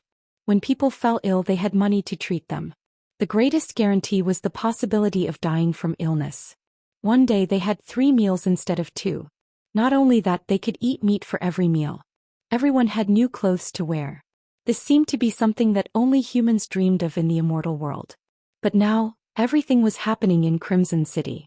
Those bright windows were something that even the great Ming Imperial Palace didn't have the money to install. But here it was extremely common. There were also towel factories, flour factories, soy sauce factories, monosodium glutamate factories, mosquito-repellent incense factories, textile factories, cigarette factories, pharmaceutical factories, paper factories, ceramics factories, steel factories, power plants, bullet factories, chemical factories, power plants, munitions factories, furniture factories, garment factories, cement factories, glass factories, and so on. Wherever he went, he was shocked, and it was the kind of shock that went straight to the bottom of his heart. He really didn't know that the world could be so beautiful until he arrived in Crimson City. The Southern Ming Empire's observation team was still in Crimson City. Everything that happened here overturned their previous understanding. In the capital of Southern Ming, Kuang Yi had already returned with the officials of the Ministry of War and close to 2,000 people. As soon as he entered the city, a eunuch came to pass a decree that the emperor wanted to see Kuang Yi. After tidying up his clothes, the travel-worn Kuang Yi entered the imperial palace and knelt in front of Zhou Xian. The great Ming Empire was very empathetic towards its officials. They didn't have to kneel when they saw the emperor. But this time Kuang Yi felt that he had done something wrong. This kneel represented his intention to ask for forgiveness. Grand Tutor, why are you here? Please rise. Zhou Xian was an emperor who knew how to act. At this moment the concern he expressed made Kuang Yi feel very moved. This time he wanted to kneel even more and not get up. Your Majesty, this subject is incompetent and has failed to live up to your trust. I was thrown out by that bastard Wunan Wang. Abruptly he kowtowed to the ground and his forehead came into close contact with the ground. Quickly help the Grand Tutor up. When Zhou Xian saw that Kuang Yi's forehead was starting to redden, he hurriedly shouted. Soon after, the head eunuch Qian Xingbao stepped forward and helped Kuang Yi up. Kuang Yi stood up with tears in his eyes. No one knew how much pressure he had endured on the way back. Almost everyone was blaming him. In the beginning, Ku Hong and the others would still speak up for him, but later on, these people were too lazy to speak up for him, so everyone vented their anger on him. If it weren't for the fact that the embroidered uniform guards were with him, he might have been thrown off the boat and thrown into the sea to feed the fish. His actions made his opponent Bugnam of Gojosian Yang Qindong unhappy, but he accepted it. But now even his own people didn't like him. This was really intolerable to him, causing him to have thoughts of suicide. Now that he finally saw Zhou Xian, the only person who still believed in him, he cried like a child. Although the embroidered uniform guards had already sent back a message explaining why Kuang Yi came back first, it wasn't very detailed. Now that the real person was in front of him, Zhou Xian naturally had to ask clearly. He said, "Someone give the Grand Tutor a seat." After slowly sitting down, Kuang Yi's mood gradually calmed down. In the end, under Zhou Xian's questioning, he recounted what had happened to him, as well as what had happened to the majority of the Southern Ming Empire's observation group. He especially described Yang Qindong's warm reception in great detail. In the end, Kuang Yi said in a tearful voice, "Your Majesty, that brat Yang Hodong is clearly buying people's hearts. It can be imagined that the officials who went this time might not be bought over by him, but as the saying goes, if you take someone else's hand, you will be blinded. I'm afraid that in the following matters, they will be on Bugnam of Gojosian's side. We have to guard against them." Zhou Xian listened to the details from beginning to end and couldn't help but suck in a breath of cold air. Although Kuang Yi wasn't a person who was good at telling stories from his words, one could still feel that Yang Qindong must have put in a lot of effort to receive the Southern Ming Empire's observation group. In addition, Xianxia was indeed very powerful now. As the saying goes, a good official chooses a tree to nest in. He didn't dare to guarantee what would happen in the future. Has Crimson City really become so powerful? After thinking about it, Zhou Xian still asked with a trace of doubt. Yes. Because this official's time was still too short. I'm afraid that I only saw the rough outline. The specifics should be more powerful than this official said. In this matter, although Kuang Yi didn't want to admit it, the truth was the truth. He had no choice but to speak the truth. This is really difficult to handle. Zhou Xian said with a difficult expression. Just as Kuang Yi said, the officials in the observation group could have been influenced by Yang Qindong. It wasn't impossible for them to have been bribed. However, without any real evidence, he could not just cut them off and do anything to the members of the observation group. There were 3,000 to 4,000 officials in the observation group, accounting for 1/3 of the officials in the Southern Ming Empire. In terms of influence, because the ranks of the officials weren't low, the lowest was at least a 5th rank official. Therefore their influence was even greater. It wasn't an exaggeration to say that they influenced more than half of the officials. Without any evidence, it wasn't difficult to imagine the consequences of making a move on them. If this was really the case before the 5-star army attacked, the Southern Ming Empire would be in chaos. If this was really the case, the result was definitely not something that Zhou Xian and the Southern Ming Empire could accept. If they couldn't capture people and couldn't make a move, what should they do next? At this moment, Zhou Xian had a headache. Naturally, Kuang Yi didn't have any better ideas. He had to face 3,000 to 4,000 officials. That was a huge group. His fellow countrymen, colleagues in the same department, as well as those who were related to his interests or were related to him by marriage. This group was so powerful that it was possible for them to overthrow the southern Ming dynasty if they were not careful. Facing such a huge force, even the emperor couldn't do anything. This was because even during the time of Zhu Yuanzhang, the founder of the Ming dynasty, although he killed many officials and corrupt officials, he still didn't dare to make a move against 3,000 to 4,000 officials at once. How about the emperor give a decree and have them come back? Then send someone to communicate with them and make sure they don't talk nonsense. Then we'll wait and see what happens. Kuang Yi could only come up with this idea. That's the only way. I'll write the decree in a bit. Before Zhu Xian could think of a better idea, he could only say this. Then, as if he had thought of something, he asked, "That's right, Grand Tutor said that he went to the 5-star Army's headquarters. What did he see? In your opinion, if the Southern Ming Empire and the 5-star Army go to war, what are our chances of winning?" This was what Zhu Xian wanted to know the most. History had always been like this. When political means couldn't solve a problem, only war could decide the outcome. At that time, the winner would be king and the loser would be in the wrong. If the Southern Ming Empire had a higher chance of winning, Zhu Xian would have to consider mobilizing troops. This could be considered as striking first to gain the upper hand. When he looked at Kuang Yi with anticipation, he was destined to be disappointed. This was because at this moment, the Minister of War lowered his head and didn't dare to look him in the eye. When it came to military matters, there were probably not many people more qualified to speak than him, the Minister of War. Kuang Ye's understanding and control of the military wasn't something that the other ministers of war could compare to. This could be seen from the fact that he spent half a year in the various guard stations.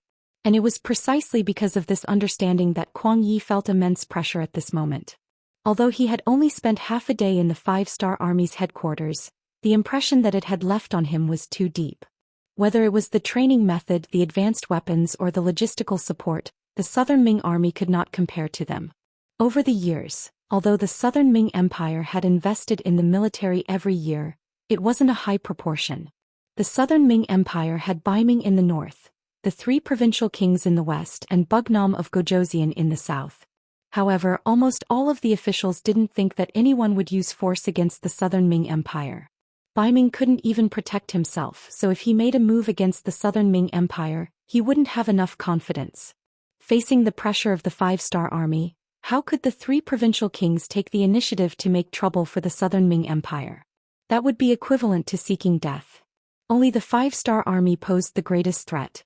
However, they had always been active outside of the Great Ming Empire's territory and had never taken the initiative to make a move against the Southern Ming Empire. Even in the north, Baiming repeatedly made trouble for Yang Chendong, but they didn't retaliate. At most, they sent Baiming back. Because of this, almost everyone thought that although the 5-star Army was strong, they didn't have the strength to make a move against the Southern Ming Empire. Since this was the case, the Southern Ming Empire would protect itself first and wouldn't invest too much in the military. In their own words, they would sit back and watch their opponent die. They would wait for their opponent to panic and reveal an opening before attacking. It had to be said that the Southern Ming Empire's imperial court was a strange existence to place their hopes on their opponent. However, this was the general trend. Ever since Zhu Xian lost at the Timu Castle, he was afraid of war. His request for the army was to just defend their territory and didn't have the ambition to expand their territory.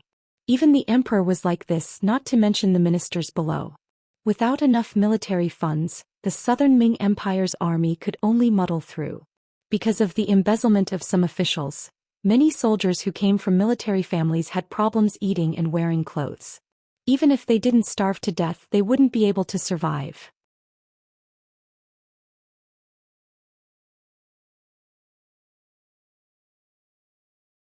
Chapter 1641. They hadn't eaten for a long time and didn't have enough nutrition, causing most of the Southern Ming soldiers to look like they were emaciated. In comparison, the logistical support of the soldiers of the 5-star Army was very good. They could get whatever they needed. All of them were tall and sturdy. In addition, they had reasonable training. Most importantly, Yang Chendong valued them highly. Just comparing them to the army, the difference between the two sides was many levels. Not to mention, in terms of equipment, the 5-star Army was a pure firearms army. Their firearms could take a person's life from 100 steps away. On the other hand, what about the southern Ming army? They were still using the most primitive weapons. Even if they had firearms, their strength would be greatly reduced due to lack of training. How could they be a match for the five-star army? Facing Zhou Xian's question, Kuang Yi wanted to tell the truth. However, if he did that, it would make the emperor sad and prove that he was incompetent. Thus, after thinking about it, he politely said, "Emperor, if we really fight, I'm afraid that we only have a 50% chance of winning." 50%? If that's the case, then it's 50%. There's nothing to be afraid of. After all, no one can say that they will definitely win. Alright, since it's like this, Grand Tutor, you can go and prepare. As for how much silver you need, I'll give you an order later. Zhou Xian didn't know that Kuang Yi was comforting him. He really thought that the southern Ming army was very strong and could fight against the five-star army. After hearing this, Kuang Yi wanted to explain. However, after thinking about it, he didn't say anything. He found that even if he said anything, it would be useless. Instead, it would make the emperor lose confidence. If that was the case, the southern Ming army would be in danger. Moreover, there was no evidence that the five-star army would definitely make a move against them. Just like what the staff officer in the army headquarters of the five-star army said, there, not only the southern Ming Empire, but also the topography of any power would be recorded. Perhaps he was thinking too much. With the spirit of AQ in his heart, Kuang Yi left the palace. He didn't even return home and went straight to the Ministry of War. Since the emperor had already said that he wanted to develop the military, he had to plan it well and get the silver first. Crimson City. Today was Yu Qian's day off, so he personally accompanied Qin Sun, Wang's Wuxia Chong, Zhou Xian, Wei Luo, Shang Lu, and the imperial censor of the left to tour the city. Their destination this time was the Tomb of the Kings, in the eyes of the citizens of Crimson Nest City. The so-called King's Tomb naturally referred to the place where the kings were buried. It referred to the place where the kings of the various countries who were defeated by the five-star army were placed under house arrest. This was a street near the East City. Looking from afar, one could see that each courtyard was quite large, and there was a king imprisoned in each courtyard.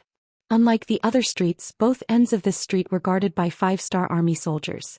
After a rough calculation, there were no less than 1,000 people. This didn't include the police and the five-star army soldiers patrolling the streets. According to Yu Qian's introduction, there were 2,000 to 3,000 Yang family soldiers responsible for the security of this street. With so many soldiers, it was enough to show how much importance the Xianxia placed on the Tomb of the Kings. It was also thanks to Yu Qian leading the team today. Otherwise, if the South Ming observation group wanted to go alone, they wouldn't be able to enter. City Lord. Seeing Yu Qian lead a group of people over, most of whom were wearing South Ming official robes, a colonel in charge of security here ran over and gave a standard military salute. "You've worked hard. How about this? We'll go in and take a look. This is the king's token." Yu Qian smiled modestly and took out a golden token with the word Yang on it. Yes. The colonel walked up and checked the token. After confirming that there was no mistake, he turned around and made a gesture to let them pass. From this, it could be seen that the security here was tight, and even Yu Qian couldn't enter without permission. Seeing this, the left assistant minister of rights Zhou Xian said with dissatisfaction, "There's no need to be so careful." Facing Zhou Xian's question, Yu Qian acted like he didn't hear it and continued to walk into the street. Behind him was a group of officials from the Southern Ming Empire's observation group. Not long after entering the street, they saw the first courtyard. Iron bars thicker than fingers replaced the courtyard walls and completely wrapped around the courtyard. The advantage of this was that it could prevent people from escaping, and it could also allow people outside to easily see everything inside, making it easier to monitor. An old man in his 70s was sitting in the courtyard, basking in the sun. When he heard the sound of footsteps and saw Yu Qian leading a group of people outside the courtyard, a trace of guilt flashed across his face, and his face instantly turned red. Even so, he didn't turn around and go back inside.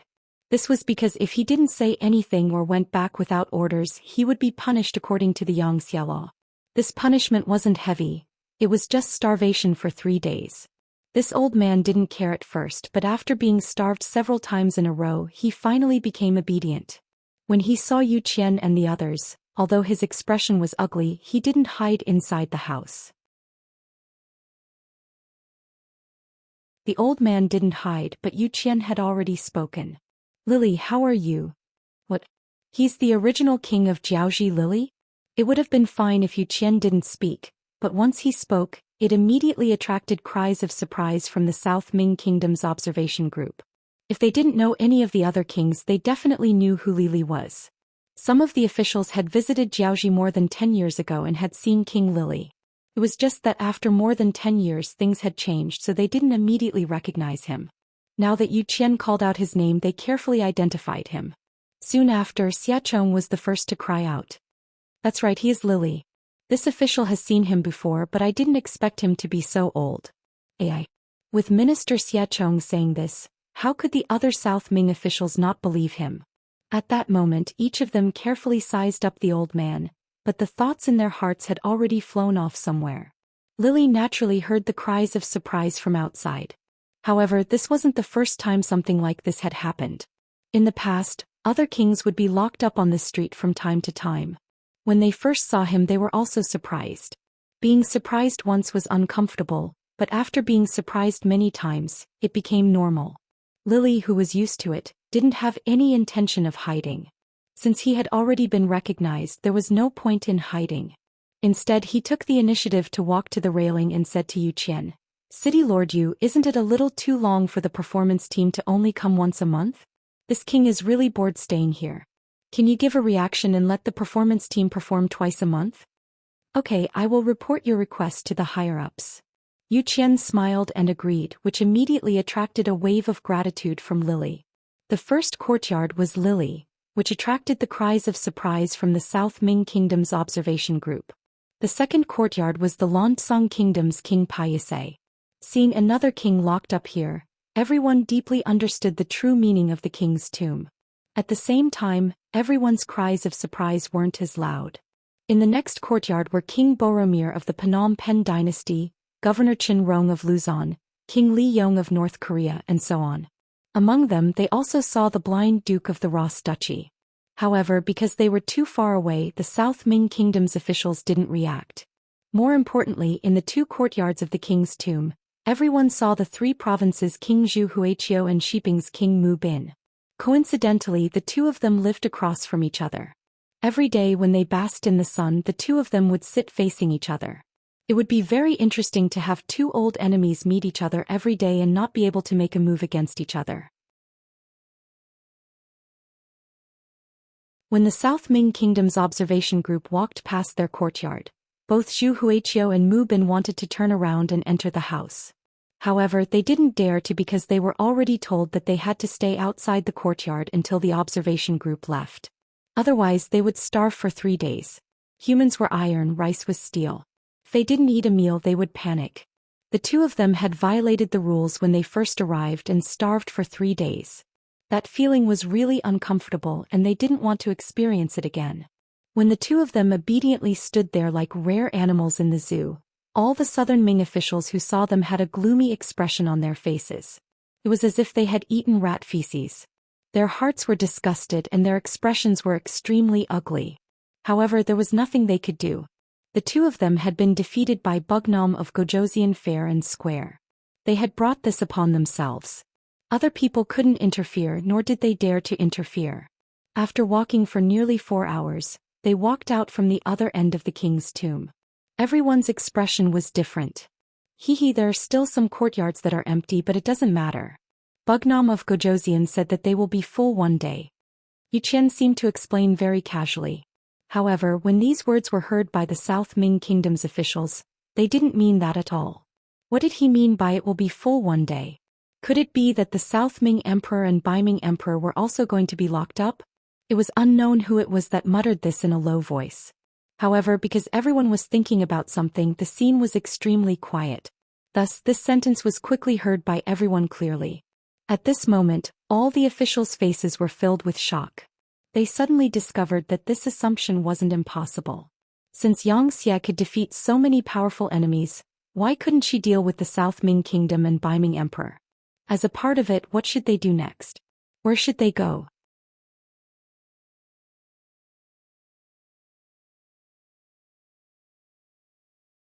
Chapter 1642. The trip this time had dealt a heavy blow to everyone's spirits. So much so that when the officials returned to the Yang family hotel, Their faces were still as cold as ice. Zhou Xian didn't care about this. He only knew that he had done what he needed to do. As for the rest, he would leave it to their king to deal with. Yang Chendong also learned about Zhou Qian's trip to the king's tomb. After hearing Beta Persei's description of the reactions of the southern Ming officials, he couldn't help but laugh and said, "Good, the fire has already been set up. Let's see how the fire will burn." The Beiming observation group was still in Crimson City. During this period of time they went to many places such as the Yang family school. When these officials saw that the children of the Han people in Crimson City could enter the school for free, they were really shocked. During the Great Ming Dynasty, because the people weren't rich and were exploited by the tyrants, there weren't many people who were literate. Using 1% as a ratio was already a bit exaggerated. Didn't they know that allowing the people to become literate was good for the progress of the people? Of course they knew, but they still prevented this from happening.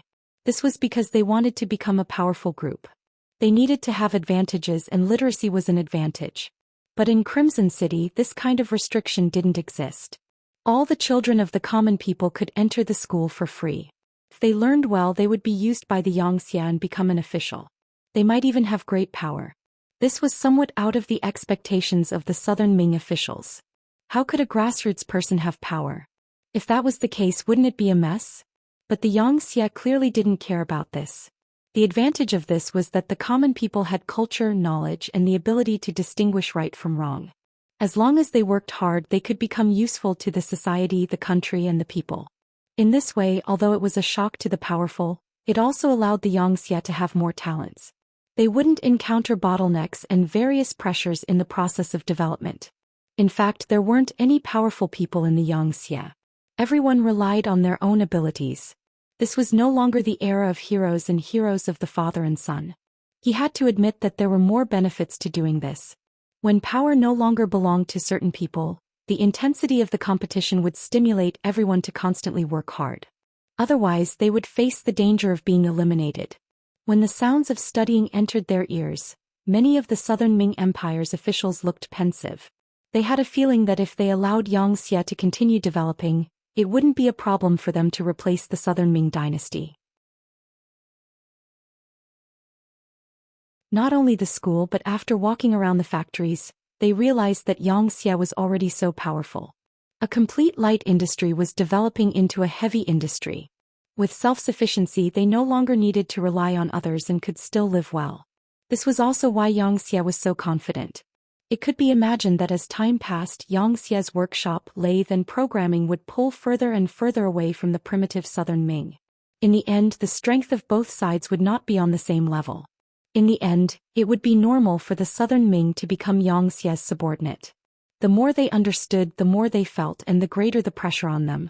This trip to Crimson City was like opening a new window, making all the officials in the observer group feel great pressure. Everyone knew that the stronger Xianxia was, the more danger the southern Ming dynasty would be in. Their status and safety would be more and more uncertain. After all, no one wanted to see a powerful neighboring country appear. As they understood more, the use of the Yang family's department store and the Yang coins were also displayed in front of all the officials. When they were attracted by the dazzling array of items, they realized that the Yang coins in their hands had been taken away by their family members.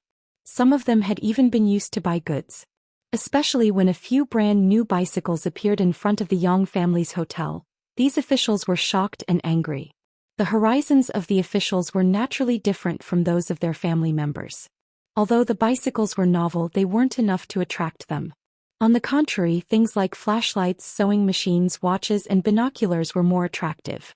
In the eyes of these officials, flashlights were high-tech products. They were very practical. Whether it was for civilian or military use, they were good things. They hoped to learn from, understand, and imitate them. Needless to say, sewing machines could increase the production of the textile industry and clothes. It was undoubtedly a great contribution to the progress of society. Watches could accurately tell the time. It was convenient and also a symbol of status. Binoculars were even more useful when used in the military. Although the binoculars sold in the Yang family's department store were a bit low magnification and were far inferior to those of the five-star army, in the eyes of the country bumpkins, it was already very powerful. There were many ideas, but without the Yang coins, everything was useless. It was just that the family members had already spent all of it. Everything could no longer be recovered. Then another problem appeared. How could they obtain the yang coins? After asking around, they found out that only officials had the opportunity to obtain yang coins. They would be given a certain amount of yang coins in their monthly salary. Yang coins couldn't be bought with silver. It was one of the most valuable currencies. Using the opportunity to inquire about the yang coins, the salary system of Xianxia officials appeared in front of the Southern Ming officials. As they understood more, they couldn't help but sigh. As a Xianxia official, the salary was really high. Some people even calculated carefully. As a Xianxia official, their salary was actually 50 times that of a Southern Ming official. Although the Xianxia was very strict with the corruption of officials, there was basically no gray income. However, if one could live a good life just by relying on their salary, who would be willing to stretch their hands everywhere, cause countless troubles and be impeached all the time? Through the yang coins, everyone had a better understanding of the Xianxia officials' salary system. This was the main reason why Yang Qindong gave them the yang coins. As for some of the goods being bought by the Xianxia, Bugnam of Gozhouzian didn't care. After all, it wouldn't be long before the Southern Ming Empire became a part of the Xianxia. So what if those things were passed on? Not only did the officials understand the origin and use of the yang coins, but the family members also had a deeper understanding. Some people couldn't help but sigh. If I could become a Xianxia official, it would be a very happy thing. It was just a sigh. However, when the officials heard this sigh, they would be lying if they said that they weren't moved at all. Many people even started to consider whether it was possible to become a Xianxia official from the Southern Ming Empire. It was also at this time that Zhou Xian and Xinyu received Yang Qindong's instructions and unintentionally mentioned the 9 cabinet elders during the banquet. They specifically mentioned that there were only 5 cabinet elders. The remaining 4 spots were reserved for Southern Ming and Baiming officials. These people might be a bit bureaucratic, but it was undeniable that they had a lot of experience as an official. This was something that the new Xianxia officials couldn't compare to. When faced with a problem, experienced officials would often have a very gentle way to solve it. This was something that could be learned and used as a reference. The cabinet elder's empty spot was right there. They couldn't help but think about it. All of a sudden, a few officials became excited. However, they had been officials for many years and had seen and heard too many things. On the surface, they didn't show any abnormalities. However, once this kind of impatience appeared in their hearts, they couldn't suppress it. At this point, the various thoughts and opinions that needed to be forced onto the observer group were basically completed. At this time, the Southern Ming Emperor Zhou Xian sent someone to deliver a decree to the Yang family hotel. It was to summon the observer group back to the Southern Ming Empire. Once the decree was issued, although there was still a month before the observer group was allowed to stay in Crimson City for 2 months, everyone had to go back. No matter how much they loved Crimson City, they were still officials of the Southern Ming Empire. Yang Qindong naturally knew about Emperor Ying's decree. He looks like someone can't hold it in. After laughing, Yang Qindong looked at Zhou Xian and Xinyu, who came to report. The 2 of you will be busy for a while. It is our wish to serve the king. Zhou Xian and Xinyu stood up and bowed. After the decree was issued, the observer group was only given 3 days to prepare. Some of the family members were naturally a bit noisy. Clearly they hadn't played enough. Or rather, there were still many places in Crimson City that they hadn't been to. They couldn't help but complain that the emperor was a bit unreasonable. As such, the officials were all trying their best to persuade them. At this time, Zhou Xian and Xinyu appeared in the Yang family hotel. Then the observer group officials were called away by them. They said it was to send them off, but everyone knew that there must be something to talk about. Not only were the ordinary officials of the observation group called away, but even high-ranking officials like Qin Sun and Wang Zuo were also invited to the palace by the Black Knights. Seeing the Black Cavalry eyeing them covetously, they were really worried that if they dared to refuse, what kind of serious consequences would there be? Just like that, 3 whole days passed. Not only did Yang Qindong, Zhou Xian and Xinyu act, but even the other 3 elders Luan Shaoqian, Wu Qian and Long Tainan appeared in the Yang family hotel and invited the officials to a meal. All of a sudden, almost all of the officials who had reached the 4th rank and above were invited to the banquet. As for the content of the conversation, it was up to each person to decide. In reality, what Yang Qindong and the others talked about with the Southern Ming Empire officials wasn't a big matter. Sometimes it was just a small talk. For some officials, they didn't even make a wish to become an official. But was what they talked about that important?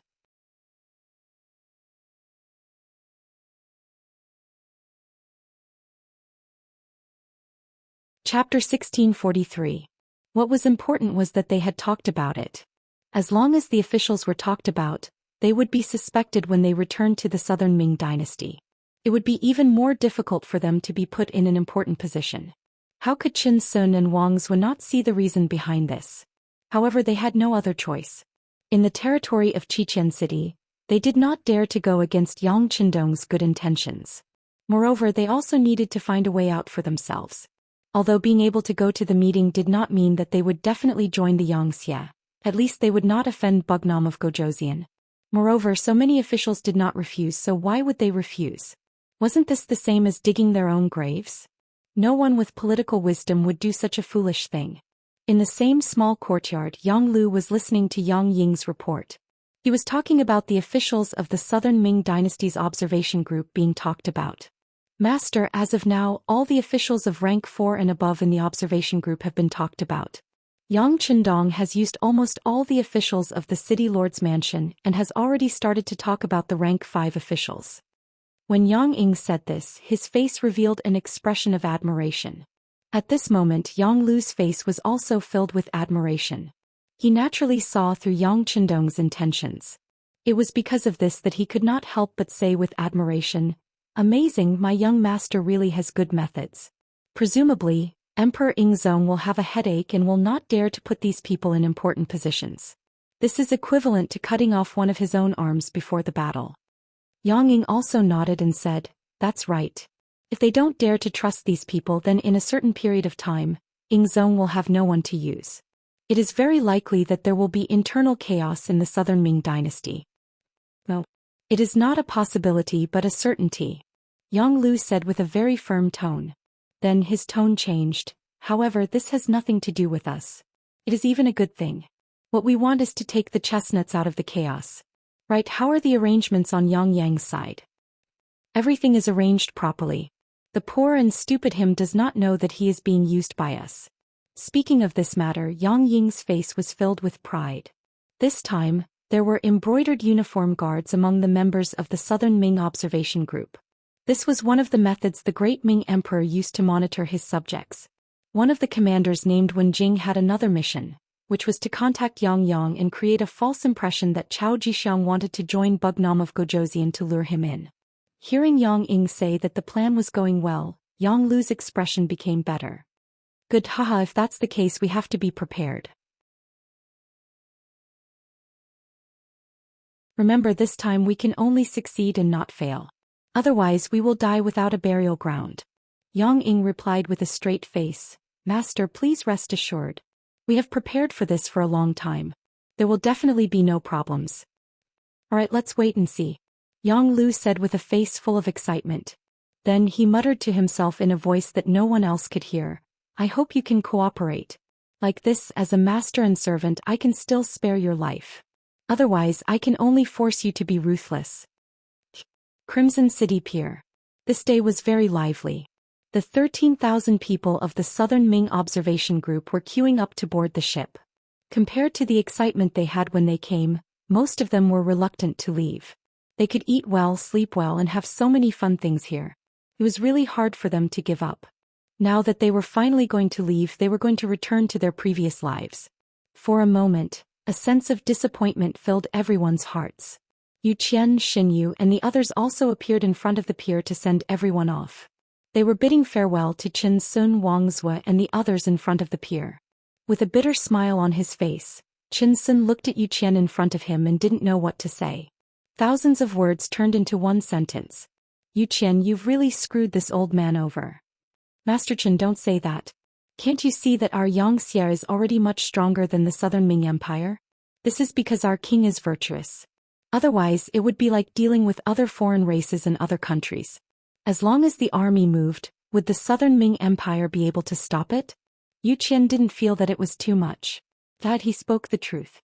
During this time, Qin also went to the 5-star Army's barracks.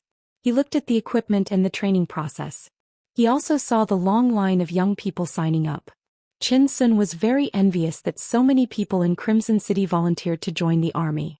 It was unlike the Southern Ming Empire where the army relied on soldiers. When there weren't enough soldiers, they could only go to the various cities to recruit strong men. One was voluntary, the other was forced. The result was obvious. The conclusion was that the Southern Ming Empire was definitely not a match for the 5-star army. Thus Zhou Xian's words were true. However, if Qin joined the Xianxia because of this, he wouldn't be able to get over it. He decided to think about it carefully. He didn't reply to Zhou Xian's words and only smiled. On the other side, Xinyu was chatting with Wang Zua and the others. On the surface, it looked like they were enjoying themselves. Come over when you have time. As long as you are willing, the gates of Crimson City are always open for everyone, Xinyu said with a smile. Wang Zua and the others naturally wouldn't be stupid enough to immediately nod and agree to this obvious solicitation. They could only chuckle and change the topic. Bugnam of Gojosian has arrived. Just as everyone was waiting to board the ship, a group of majestic cavalry came from not far from the dock. Then Yang Qindong, who was wearing a golden cape, came from afar under the protection of the Black Knight Dragon Guards. King is here. Zhou Xian and Xinyu immediately straightened their bodies and tidied their clothes before walking over. The other Southern Ming officials who hadn't boarded the ship also hurriedly stood in several rows with a respectful appearance. Soon the cavalry arrived at the pier and Zhou Xian took the initiative to say, "King, didn't you say you weren't coming? How could that be? They are the backbone of our Han people. If they want to leave, how can this king not send them off?" Yang Qindong said as he dismounted. Then, accompanied by Zhou Xian, Xinyu and the others, he walked over to the group of Southern Ming officials and shook hands with them one by one. During this period of time, everyone was used to this way of greeting and shaking hands, so everyone was very cooperative. There were even some officials who, after shaking hands with Yang Qindong, had their faces flushed red. Needless to say, this was caused by excitement. While shaking hands with everyone, Yang Qindong said loudly, "I believe everyone has seen how happy the Han people are living under the leadership of Xianxia. And we live in this era. Since we have the conditions, what we should do is to let more Han people live a better life. This can't be done by just relying on the efforts of this king and Xianxia's officials. We still need everyone's support." Well said, well said. The Southern Ming officials nodded in agreement. Using the people's livelihood as an example was indeed something that no one could refute. Seeing that the effect was achieved, Yang Qindong smiled and watched as everyone boarded the ships. Ships appeared one by one and left one by one, slowly sailing out of Crimson City's new pier. On the cruise ship, many members of the observer group were still waving their hands towards the shore, looking reluctant to part with them. Wang Zhiqing and his sister Wang Shang also waved for a while. When they saw that the pier was far away, they casually found a place to rest in the ship's cabin. Then Wang Shang's pleasant voice sounded, "Crimson City is so good. It's 10,000 times better than our capital. I really don't know when we will be able to come back." After sighing, Wang Shang said to herself, "Brother, if grandfather comes to Xianxia to be an official, do you think we can live here forever?" Wang Zhiqing, who was called by his sister, nodded perfunctorily. That's right. At this moment he didn't hear what his sister said at all. All of his attention was on the ship's cabin. In the end he still won. He borrowed some money from his friends and sister to buy a bicycle and left it there. This was his biggest gain from this trip. He even began to imagine what kind of commotion he would attract when he rode a bicycle through the streets of the capital, and how many envious gazes would look at him. One of the siblings was talking while the other was thinking about something. They didn't notice that not far from them, 2 embroidered uniform guards had already secretly recorded everything they said and how they behaved. It was written that Wang Shang had an incomparable love for Crimson City and wanted to persuade her grandfather, Wang Zua, to be an official in Xianxia.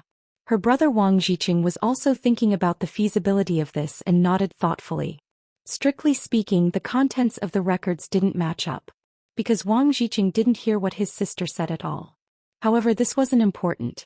What was important was what Emperor Ing would think when he saw these records, what kind of measures he would take, and what kind of commotion Wang Zua and the entire Wang family would face. In front of the pier, the last ship had already left.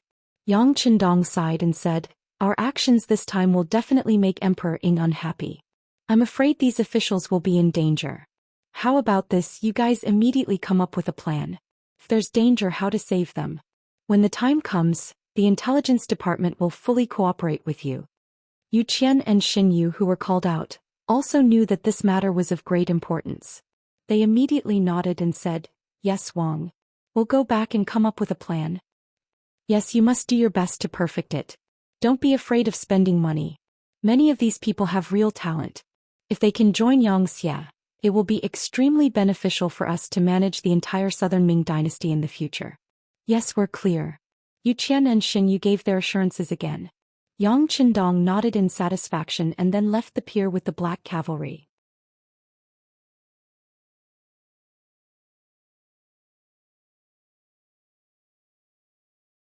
Chapter 1644.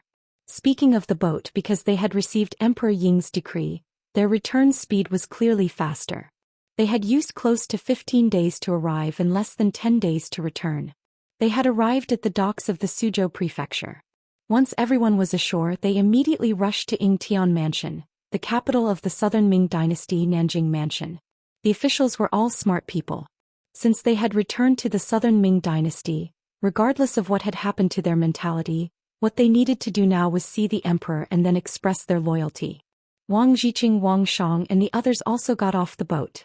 However, for some reason they felt that the air they breathed was not as fresh as before. It was to the point that everywhere they looked was not pleasing to the eye.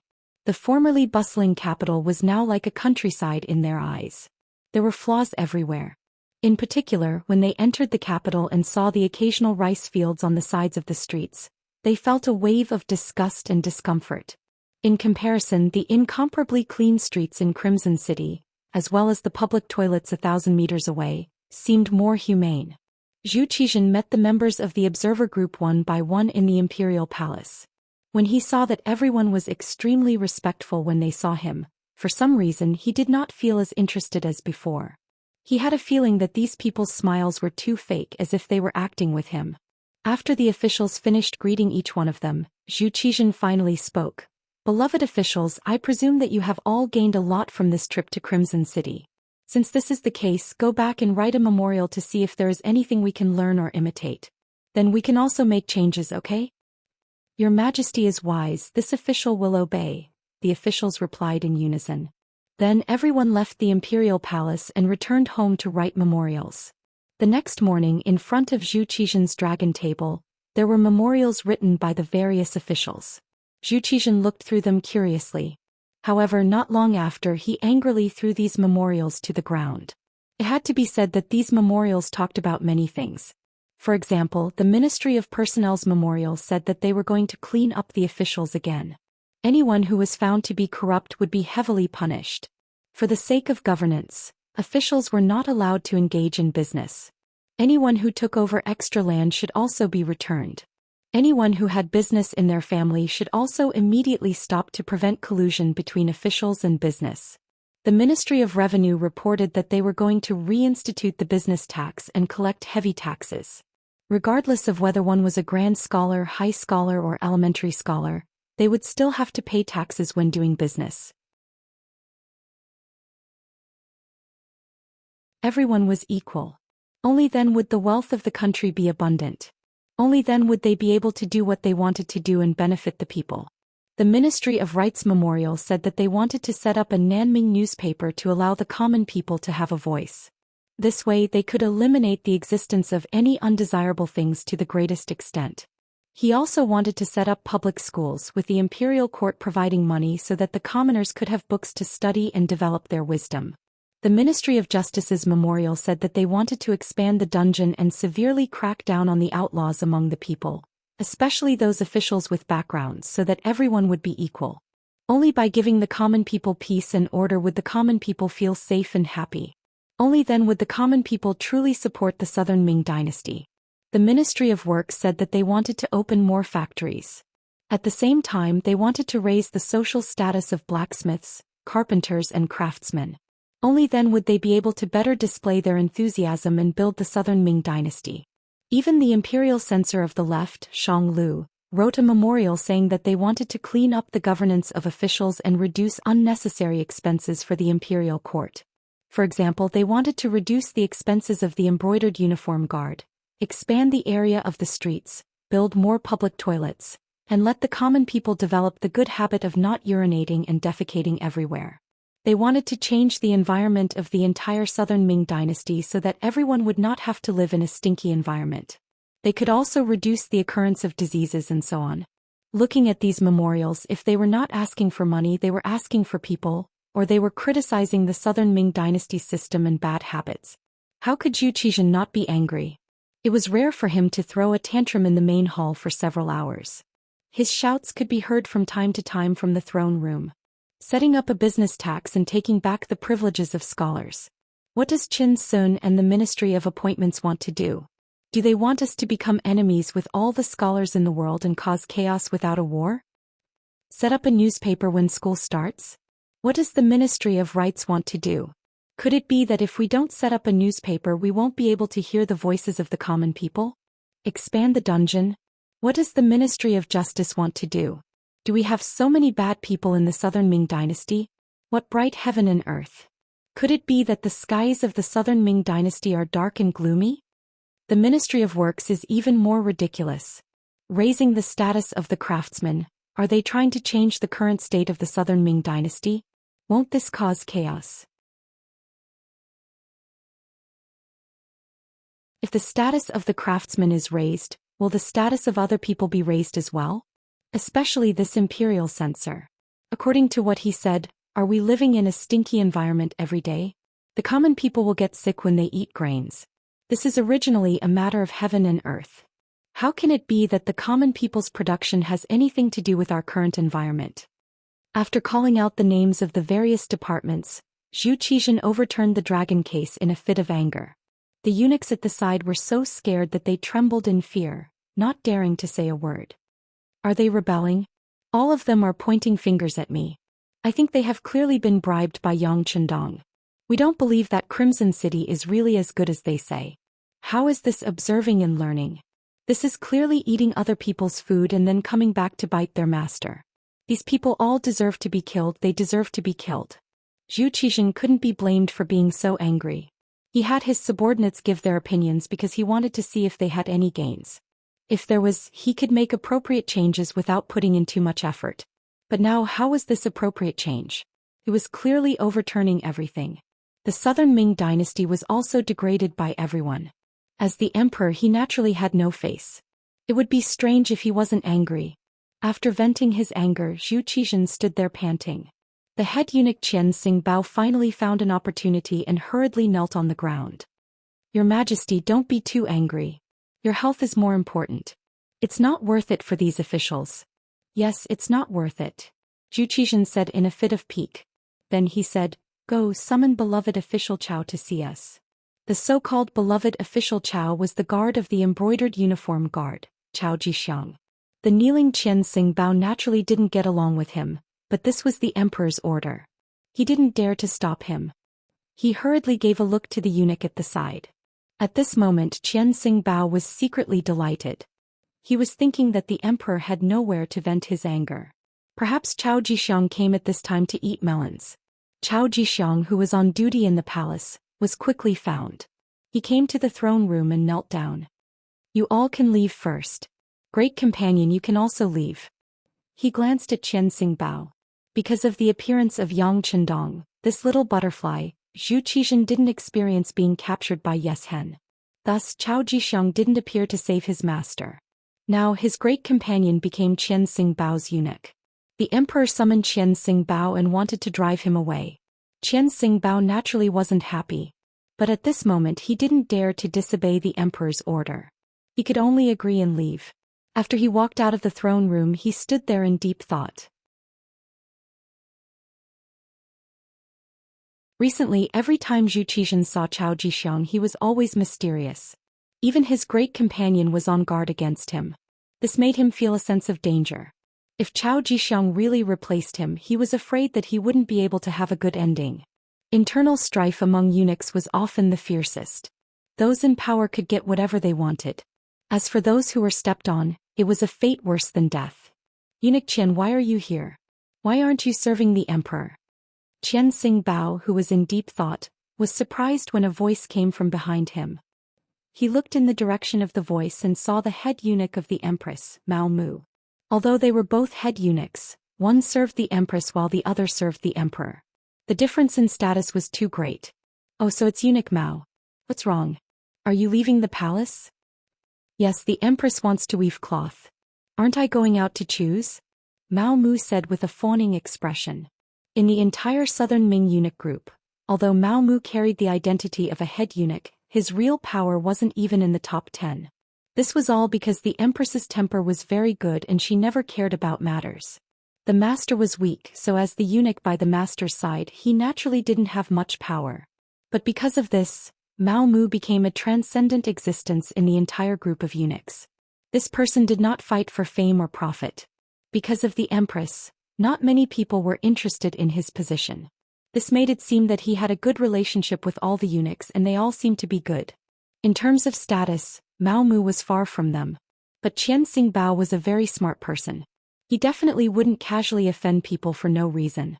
So when he saw Mao Mu ask him, he chuckled and explained, "It's like this. The emperor wants to meet Chao Changwei alone, so I came out to get some fresh air." Oh, so it's like that. It's just that Chao Changwei's thoughts are very big. It's not a good thing for such an ambitious person to always be by the emperor's side. After Mao Mu heard this, he first had a shocked expression on his face. Then he seemed to say this very casually. Just as he finished speaking, Mao Mu quickly covered his mouth with his right hand with an embarrassed expression. Between eunuchs, unless there was a life and death feud, they wouldn't speak ill of each other in front of each other.